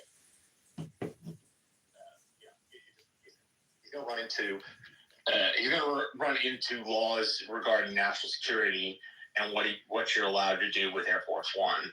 And he can't do the kind of stuff he wants to do. They already have 2 new Air Force Ones already being built. Yeah. So it's not about being built. My point was that there are laws against the retrofitting of that plane. Right. Let's get off the plane for a minute. I'd like to get back to Alex. Alex, please establish why Trump is a criminal posing as a patriot. Second issue forward, and okay. I won't concede in regard to the airplane issue, but let's move on. I don't want you to concede, but it's just going round and round. I would like to move forward. Well, how about the issue with Bitcoin? How about the issue of dinners, hosting other individuals from other countries in regard to obtaining influence? That's not an issue that you have any objections to? Isn't he the president? Isn't holding dinners with foreign powers literally part of the fucking job, Alex? Not as a fundraiser for him and his family, not for himself. Alex, are you talking about the Bitcoin stuff? Yes. Yeah, dude, that was like, that's a violation of the emolument clause for sure. For those who are aware, emoluments are essentially the president making money off of his business while in office. And it's a specific part of the Constitution. He was sued for a violation of the emoluments clause under his first administration. And it's, if I recall correctly, Abby, maybe you can correct me, but I don't think it's even seen a court desk. I don't even think it's seen a judge's desk yet. It's because he is not the leader of his company anymore. He has signed that off the moment he became president the first time to Don Jr. or Eric Trump. I forget which one it was.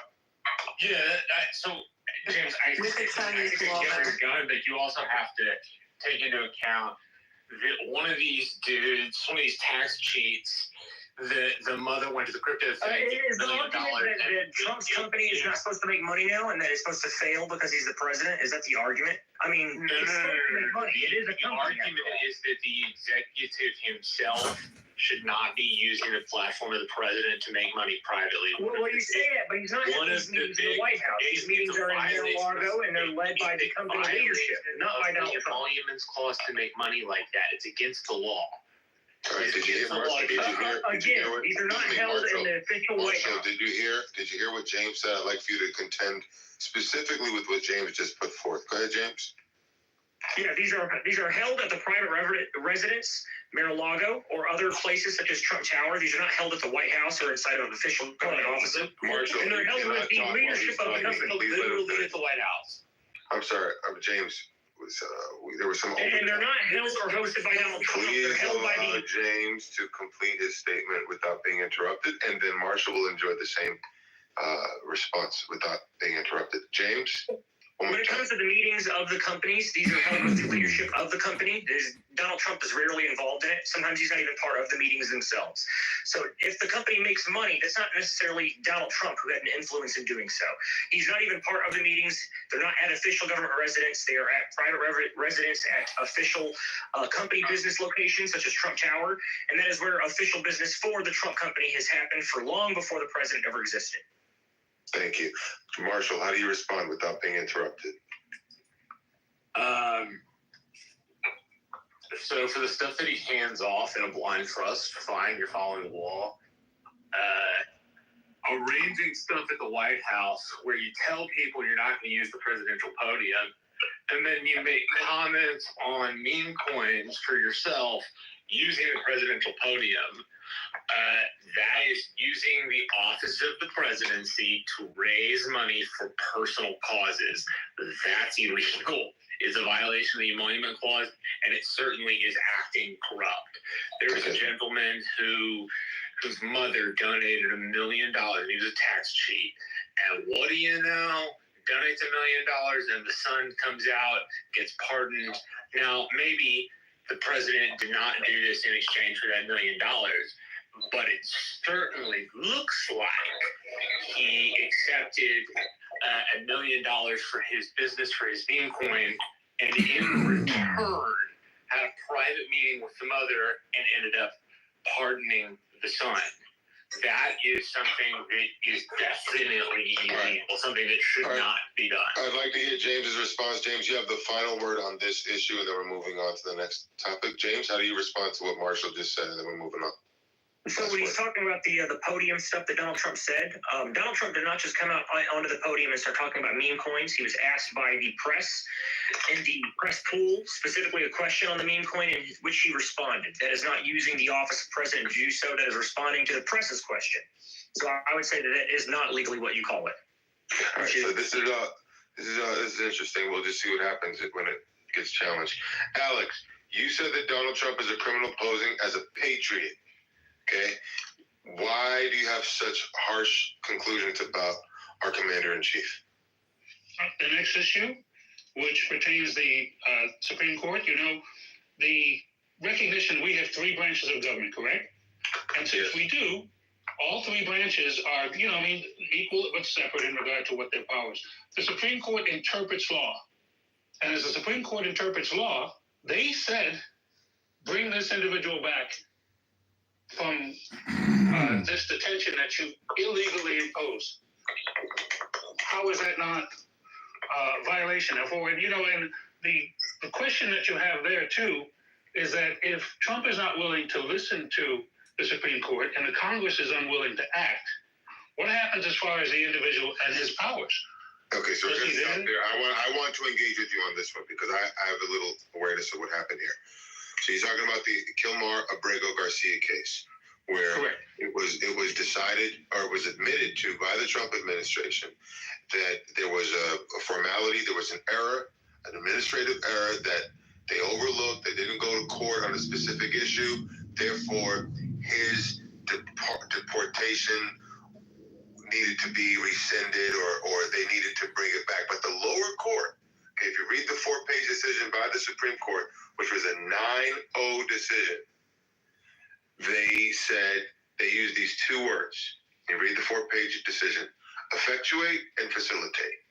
Okay, the lower court imposed upon the Trump administration to not only effectuate his return, but to facilitate his return.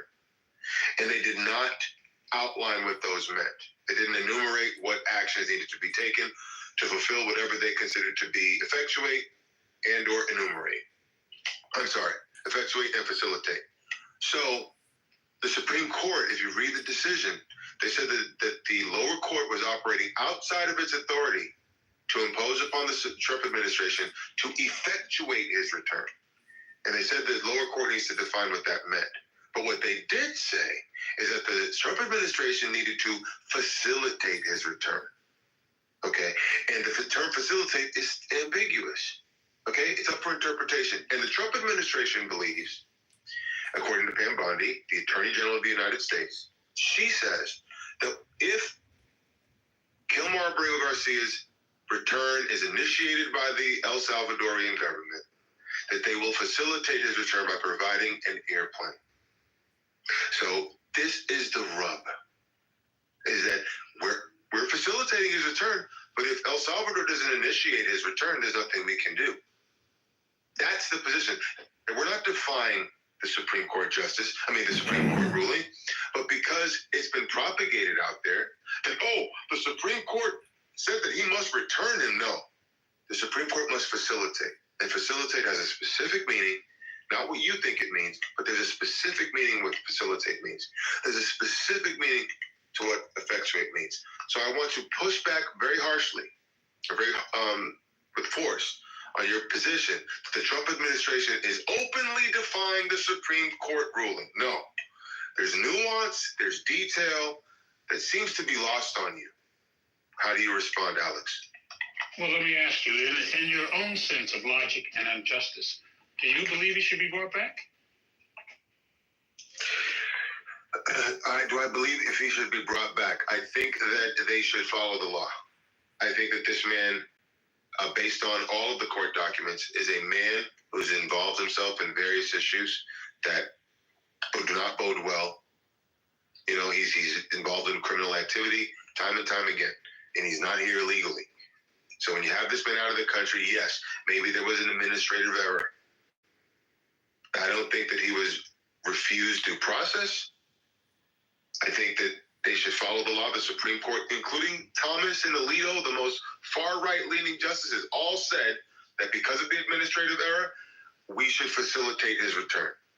But we should not necessarily effectuate his return, which means to start the process to bring him back. That's why So a lot again, of these kids like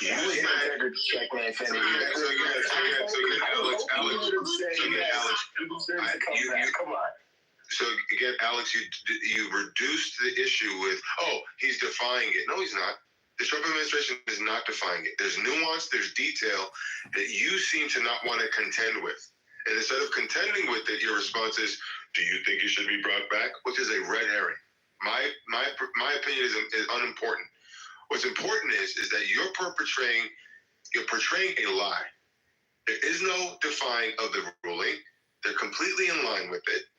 And there's a difference between effectuate and facilitate. So read the 4-page ruling and make your own conclusion. They actually even said that the lower court was operating outside of its authority to compel the Trump administration to effectuate his return because they're in charge of foreign policy, not the judicial branch. So if you want to say that the branches of the government are equal and separate, okay, well then give the executive branch their due authority. They have authority over the foreign policy, not the judicial branch. And on the point that you're making here with the word being very specific here, the Supreme Court said Marbury versus Madison is the court case 1803 that they were referenced, where the lower courts have the right to appeal and to make a judgment, but they cannot compel. And when they put the word effectuate, that means that they were trying to compel the presidency into essentially invading an El Salvadorian prison. Let's acknowledge that this is an El Salvadorian citizen in El Salvador in an El Salvadorian prison under El Salvadorian charges. So the president has no power to just charge into their jail and free some guy that they have inside of a prison. Thank you. So before we move on, I want to bring it back to Alex. And I'd like for you to contend with what I just put on the table in terms of effectuate, facilitate, and the fact that you're portraying them openly defying the court ruling. I want you to contend with what I just put on the table, please. As I'm sure you see too, several of the lower courts have held several, not just this one issue, have held several actions of the Trump administration to be illegal. Okay, before you do that, I want you to deal with what I just talked about between effectuate, facilitate, Kilmar, Abrego, Garcia. Can you deal with that before we move on to other issues? Deal with what I just put on the table. And you know what? And I will not concede in the fact of that language leaves it open to interpretation for the purposes of the court. The purpose of the administration to say, well, we sent them, but we can't really get them back because they're not really willing to let them go. The same action that was taken in order to establish our access to those prisoners, you're telling me now can't be reversed.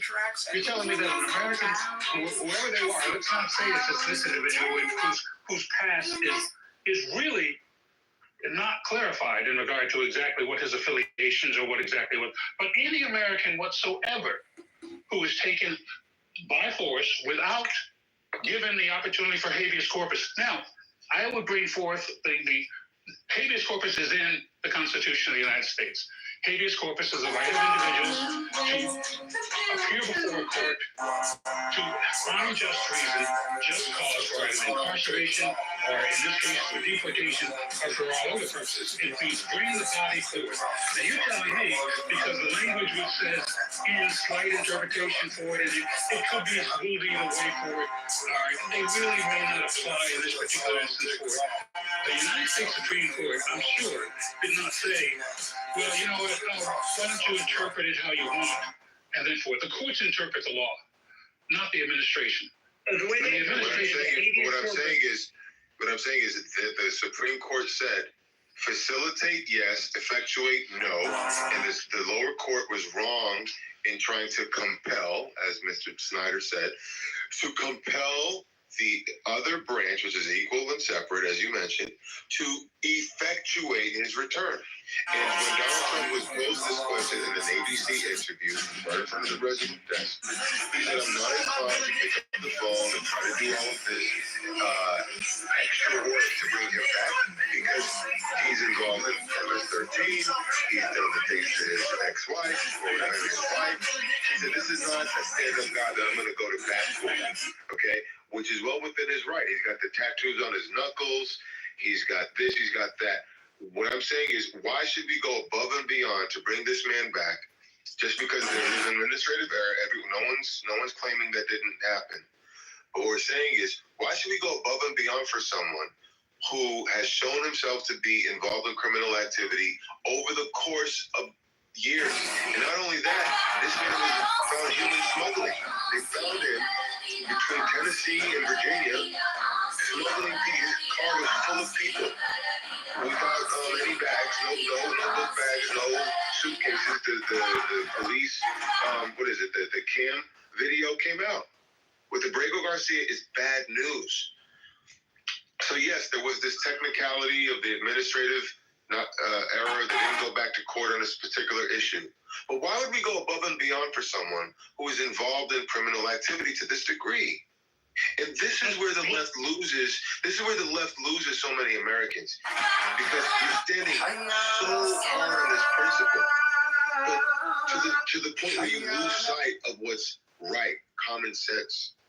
Okay, this habeas corpus thing is just it's you're using it as a tool to just say, oh, the Trump administration is wrong. Oh, they're overstepping their bounds. You're not seeing the forest of the tree, sir. Oh.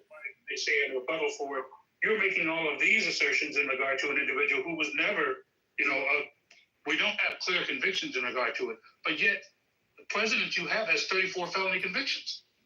We can talk about those convictions. We can talk about those. I'm just saying. Well, wasn't he given his day in court? Wasn't he given the opportunity? This guy is not facing criminal charges at the United States. He's facing El Salvadorian charges. He's held in an El Salvadorian jail on the charges of criminal crimes he committed in El Salvador. What charges? That's something you have to look at El Salvador for. He wasn't deported over there and sent to jail because of stuff he did here. Stuff he did here. They're saying, call me crazy, if you have 2 hearings and a valid deportation order, then essentially you receive, you shouldn't be in the United States, but he was. And also on the habeas corpus thing, they ruled that habeas corpus must be followed, but it does not require that you are to see a court here. It's required that you see a court of the jurisdiction of your charging, which would be, in this case, El Salvador.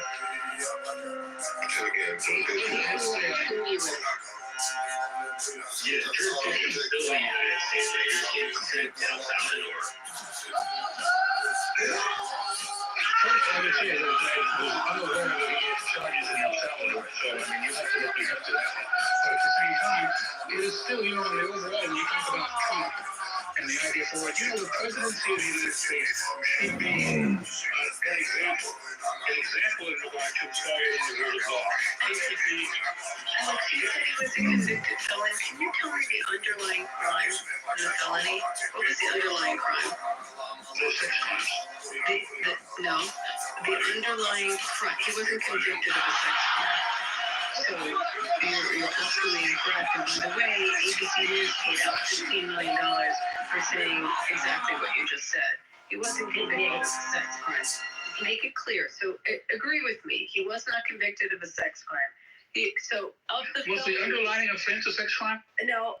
Again, Alex, there was a civil trial with respect to the allegations of the sexual harassment or whatever the charge, the allegations were in a civil case, but he wasn't convicted. She said she was raped, right? She was not raped. He was not convicted of a crime with respect to, someone help me with her name. I keep forgetting what her name was. No. The woman that sued him civilly.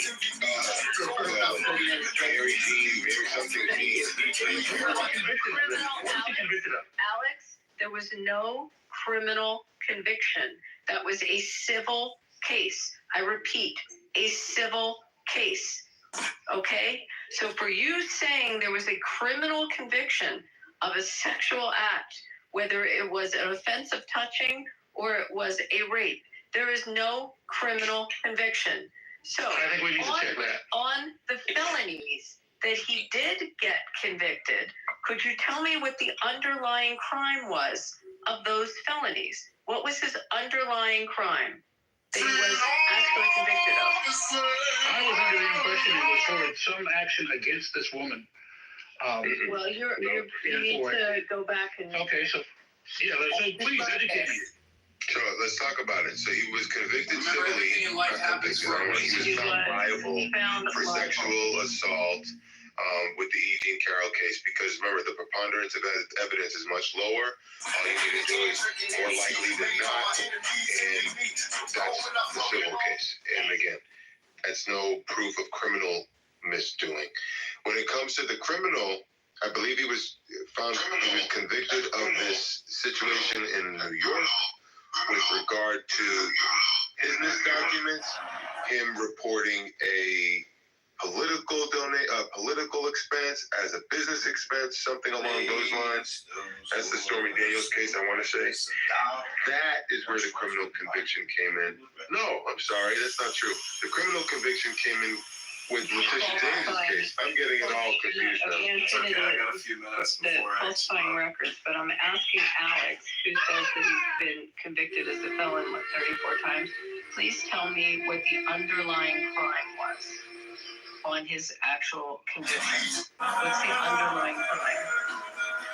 No. Do that.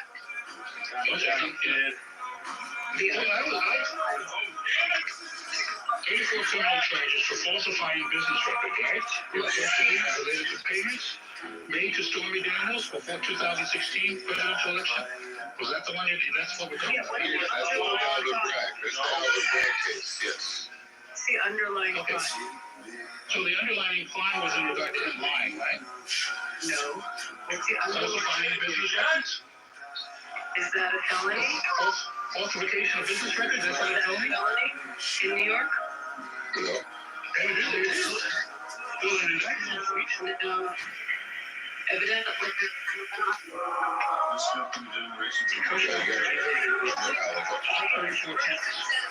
Sexual. First of all, you said it was sexual. Now you're not understanding that the actual acts were misdemeanors under New York law. So if you want to disparage his character and you want to go after him, find something better than that. Try a little harder, okay? And then compare and contrast. You can compare and contrast what we're now dealing with the last administration and the cover-up, which is a lot more significant, okay? And maybe you ought to think about that and think your energies might want to be focused on what just happened to our country, and what we're about to find out more on is a very heinous cover-up on the capacity of our commander-in-chief at the time he was in office. Give me a break, come on, really? That's what you're going to argue with it? And it says that, what we're saying is that the conviction was based on, so remember, what he was being accused of is a misdemeanor. They had to go back in time and create a way. Even Judge Judy said this is no point of Donald Trump. She said that this is ridiculous. What Alvin Bragg was doing was going back and finding a way to make this a felony. Okay, even Judge Judy, who does not like Donald Trump, said it's ridiculous. And Alvin Bragg not only did that before he became district attorney, he ran on the fact that he was going to sack Donald Trump. You're going to get him convicted. Same with Letitia James. Okay? There's no sense of justice in what's happening with those cases. So they ran on the fact that they wanted to convict him. They found a way to convict him using unorthodox approach to law. Alvin Bragg found a way to make a misdemeanor a felony, and then the judge, okay, who I consider to be an accomplice to all of this, says to the jury in these instructions, you don't have to agree on what the underlying crime is. All I want you to do is look at these charges or look at these, what we're charging him with, and say if he's guilty or not. They, in an unprecedented move, the judge, who was a complete in the bag, liberal Democrat, donations and all that, he told the jury they don't have to agree on the underlying crime, which is why Abby asked you, what was the underlying crime? And the reason you don't have an answer is because the judge, in an unprecedented move, told the jury, you don't have to agree on it. I don't care how you arrive at the conviction. Just give us the conviction, because we don't want Trump to run for office. And if we can sully his name, if we can drag him through the mud, no American would vote for him. When they didn't understand that all it did was encourage people to vote for him, because you're relentless in your hatred for this man. There must be something that you don't want. So those convictions, every single one of them, okay, are tainted with political, there's political backstabbing. These are people that did not want Trump to run for office. They tried to take him off the ballot in Colorado. They tried to take him off the ballot in Maine. They did everything they could. And they failed. It was the greatest political comeback of all time. And you get on the stage and get to say, oh, he's convicted. Okay, he's convicted. But it's all bullshit. They ran on getting him out. They ran on convicting him. So all these convictions are tainted with politics. Alex, how do you respond? Okay, well, listen, my point in regard to it, I will concede I was wrong in regard to the basis of the convictions, but they are convictions. And he has the right to appeal. He has the right to go to a higher court in order to see. If you say that all of these injustices took place in the court, I'm sure that another court will be more than willing to review the court. Right, they're working through the system. Yeah. Okay, now in regard to the fact that this was my argument was only on basis to say due process. The individual has a right. All individuals in the United States under the 14th Amendment have a right. It doesn't mean citizens. It means all individuals who are in the United States have a right to habeas corpus. Individuals are not just citizens. He understood to him when he wrote the amendment, he intended it to be for all people, not just people who would become citizens. But they're challenging that. This Stephen Miller and his band of constitutionalists do not think that people who are here illegally get full benefit of due process. There's some throttling that happens there. So, yeah, I mean, he's welcome to challenge the current jurisprudence on the matters that they do. Right, so they're going to challenge it, and that's within their right to challenge that, right? Yeah, no, yeah. But I'll personally go a little further and say, I don't think the idea of taking due process away from these folks is a good idea. You can take it away from them, you can make an argument to take it away from other people. You're an American citizen. You're an American, but it's hard to understand. Hold on, Marshall, why is it hard to understand? Wait, let me ask the question. If you're an American citizen, you get full access to due process rights. If you are not here illegally, if you're talking to the country, if you're committing crimes as an illegal immigrant, you get a different level of due process. Why is it hard to understand? Because that's not what the 14th Amendment writers meant when they wrote the due process clause. But that's why it's going to get beaten out in court. Why is it so? I'm saying when it gets meted out in court, the president and Steve Miller are going to lose because the president doesn't unilaterally have the right to redefine a constitutional amendment, which is exactly what that is. The idea is PJ and Branch saying the traditional way we have done this is not the way we want to do it anymore. We want to make sure these folks have a due process. How is that a redefinition? Because that's not the way we do that now. Just because it goes against the tradition of the country. It's not the tradition. Just because it goes against the tradition. I'm sorry. It's the intent of the writer at the time. When the 14th Amendment's due process clause, in particular the jurisdiction thereof clause, put into writing, they intended it to focus and bestow rights on non-citizens. Those citizens could be legal or illegal.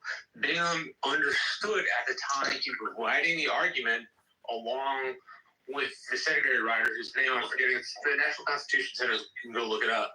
But there's not an argument that says when the 14th Amendment was crafted, they only meant citizens, because they clearly didn't, and they say so in their writings. Now it's going to go to the Supreme Court, and the Supreme Court gets to decide if an illegal immigrant who's in this country should get full access to due process. And then they get to make a decision on it, and we'll go with that.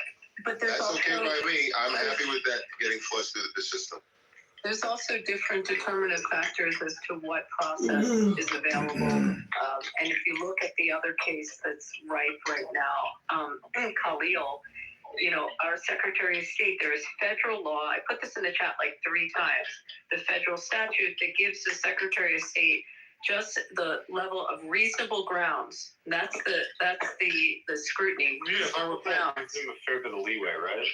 It's unbelievable leeway. It's reasonable grounds is not even probable cause to determine that someone's a security risk to the country and can have them removed and deported through the administrative law proceeding. So it doesn't have a judicial outcome. The due process, so to speak, is handled through an administrative judge that is an immigration judge, but it can be determined by the Secretary of State. I'll put the law in the chat again. And that law didn't come into play. I mean, it didn't come in during the Trump administration. It's older law. So the fact that, yeah, you can define a process or what you want to call due process, but there are limitations, and someone who is a non-citizen and someone that in some way can be determined on reasonable grounds by our State Department to be threatening to the nation or to our security can be removed. And I'll put that law in again. And that's not, Trump didn't invent that law. That was on the books. Yeah, but if that law had effect, then how did it get to the court? I'm trying to tell you. That's why they were able to move him. He's in Louisiana, and he filed. You had a judge in New Jersey where he was located in Louisiana in an ICE, which is where he is now. But he had a New Jersey judge where he filed.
who's wise has his eyes on his head.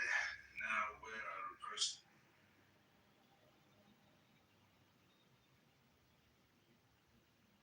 What do you have? What do you have? Can you tell us about?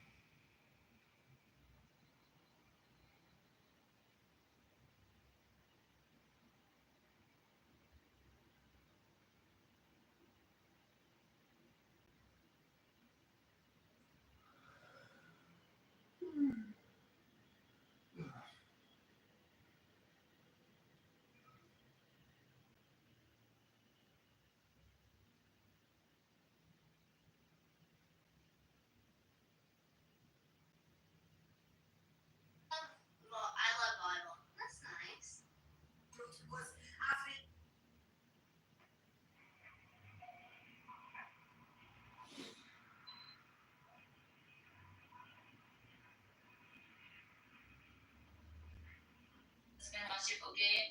இன்னொன்னு பிடிச்ச விஷயத்த பண்ண போறீங்க business பண்ண போறீங்க அதுல உங்களுக்கு இதை விட நிறைய மணி ஜெனரேட் பண்ணலாம் பறக்கிறதுக்கு ஆசைப்பட்டு பறக்கவும் முடியாம நடக்கவும் முடியாம கஷ்டப்பட்டு This nigga got him on. This nigga got him on. You talking about no, baby. I got a whole world. There are millions of people. I hit no.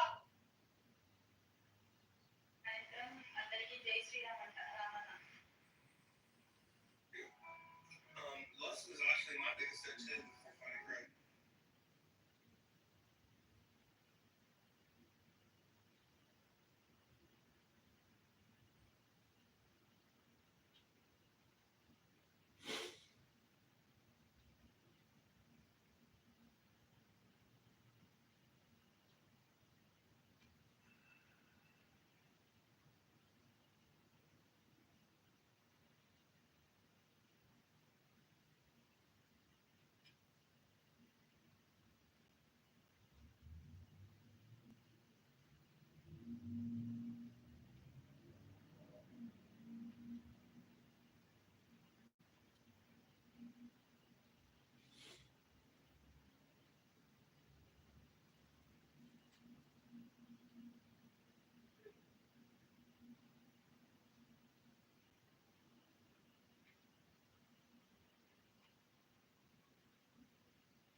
as wise as his eyes are.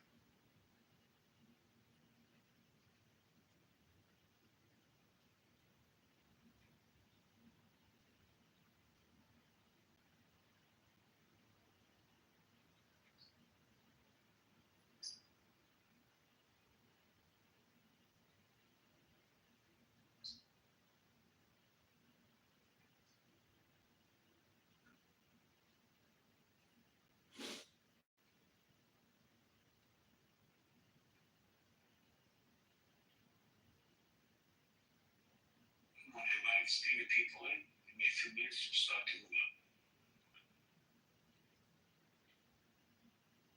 Good morning, man. Glad you came in. Not sweet, sweet word. Not.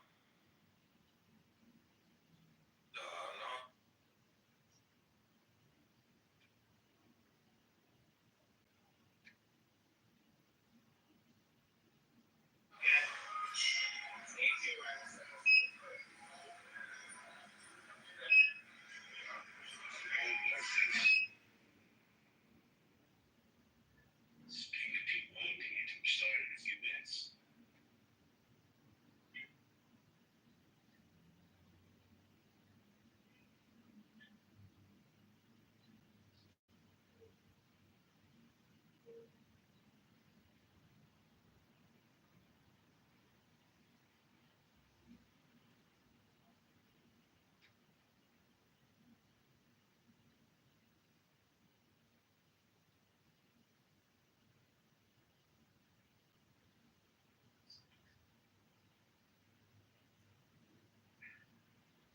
Oh, Andrew, you must be so happy to have that anonymous thing now. Now you can record all the rooms and nobody will even know it's you.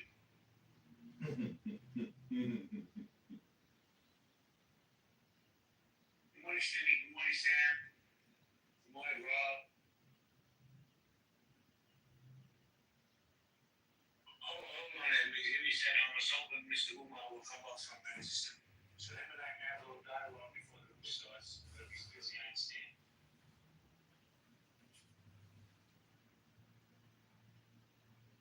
He must be busy. Looks busy.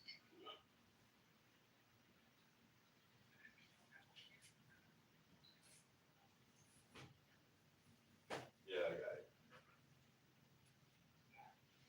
Got it. So let me ask you a question.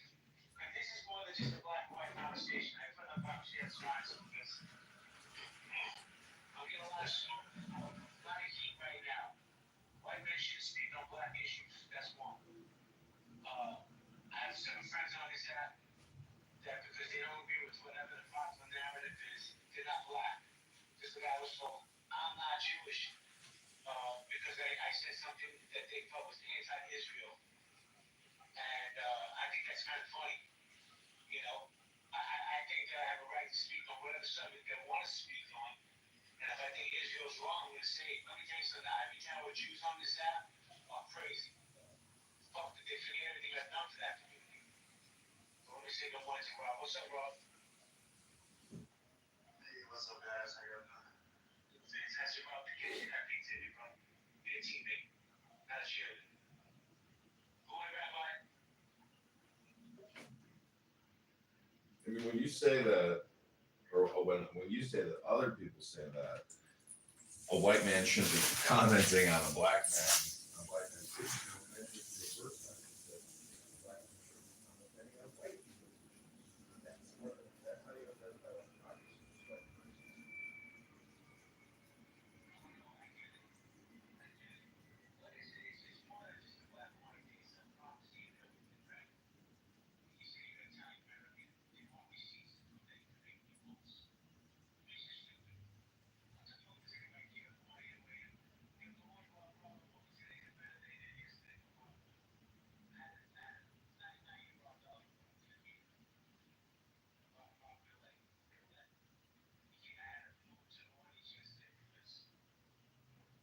Some people just get in their feelings. And he's one of those dudes that really get his feelings. So, Rob, I know you came up in the stage yesterday. I don't think you got a chance to speak. And I guess I was glitched in or something. So by the time I figured it out, you guys were already halfway done with everything. Anyway, I'm here today, I guess. Thank you. Evan, I have a question for you.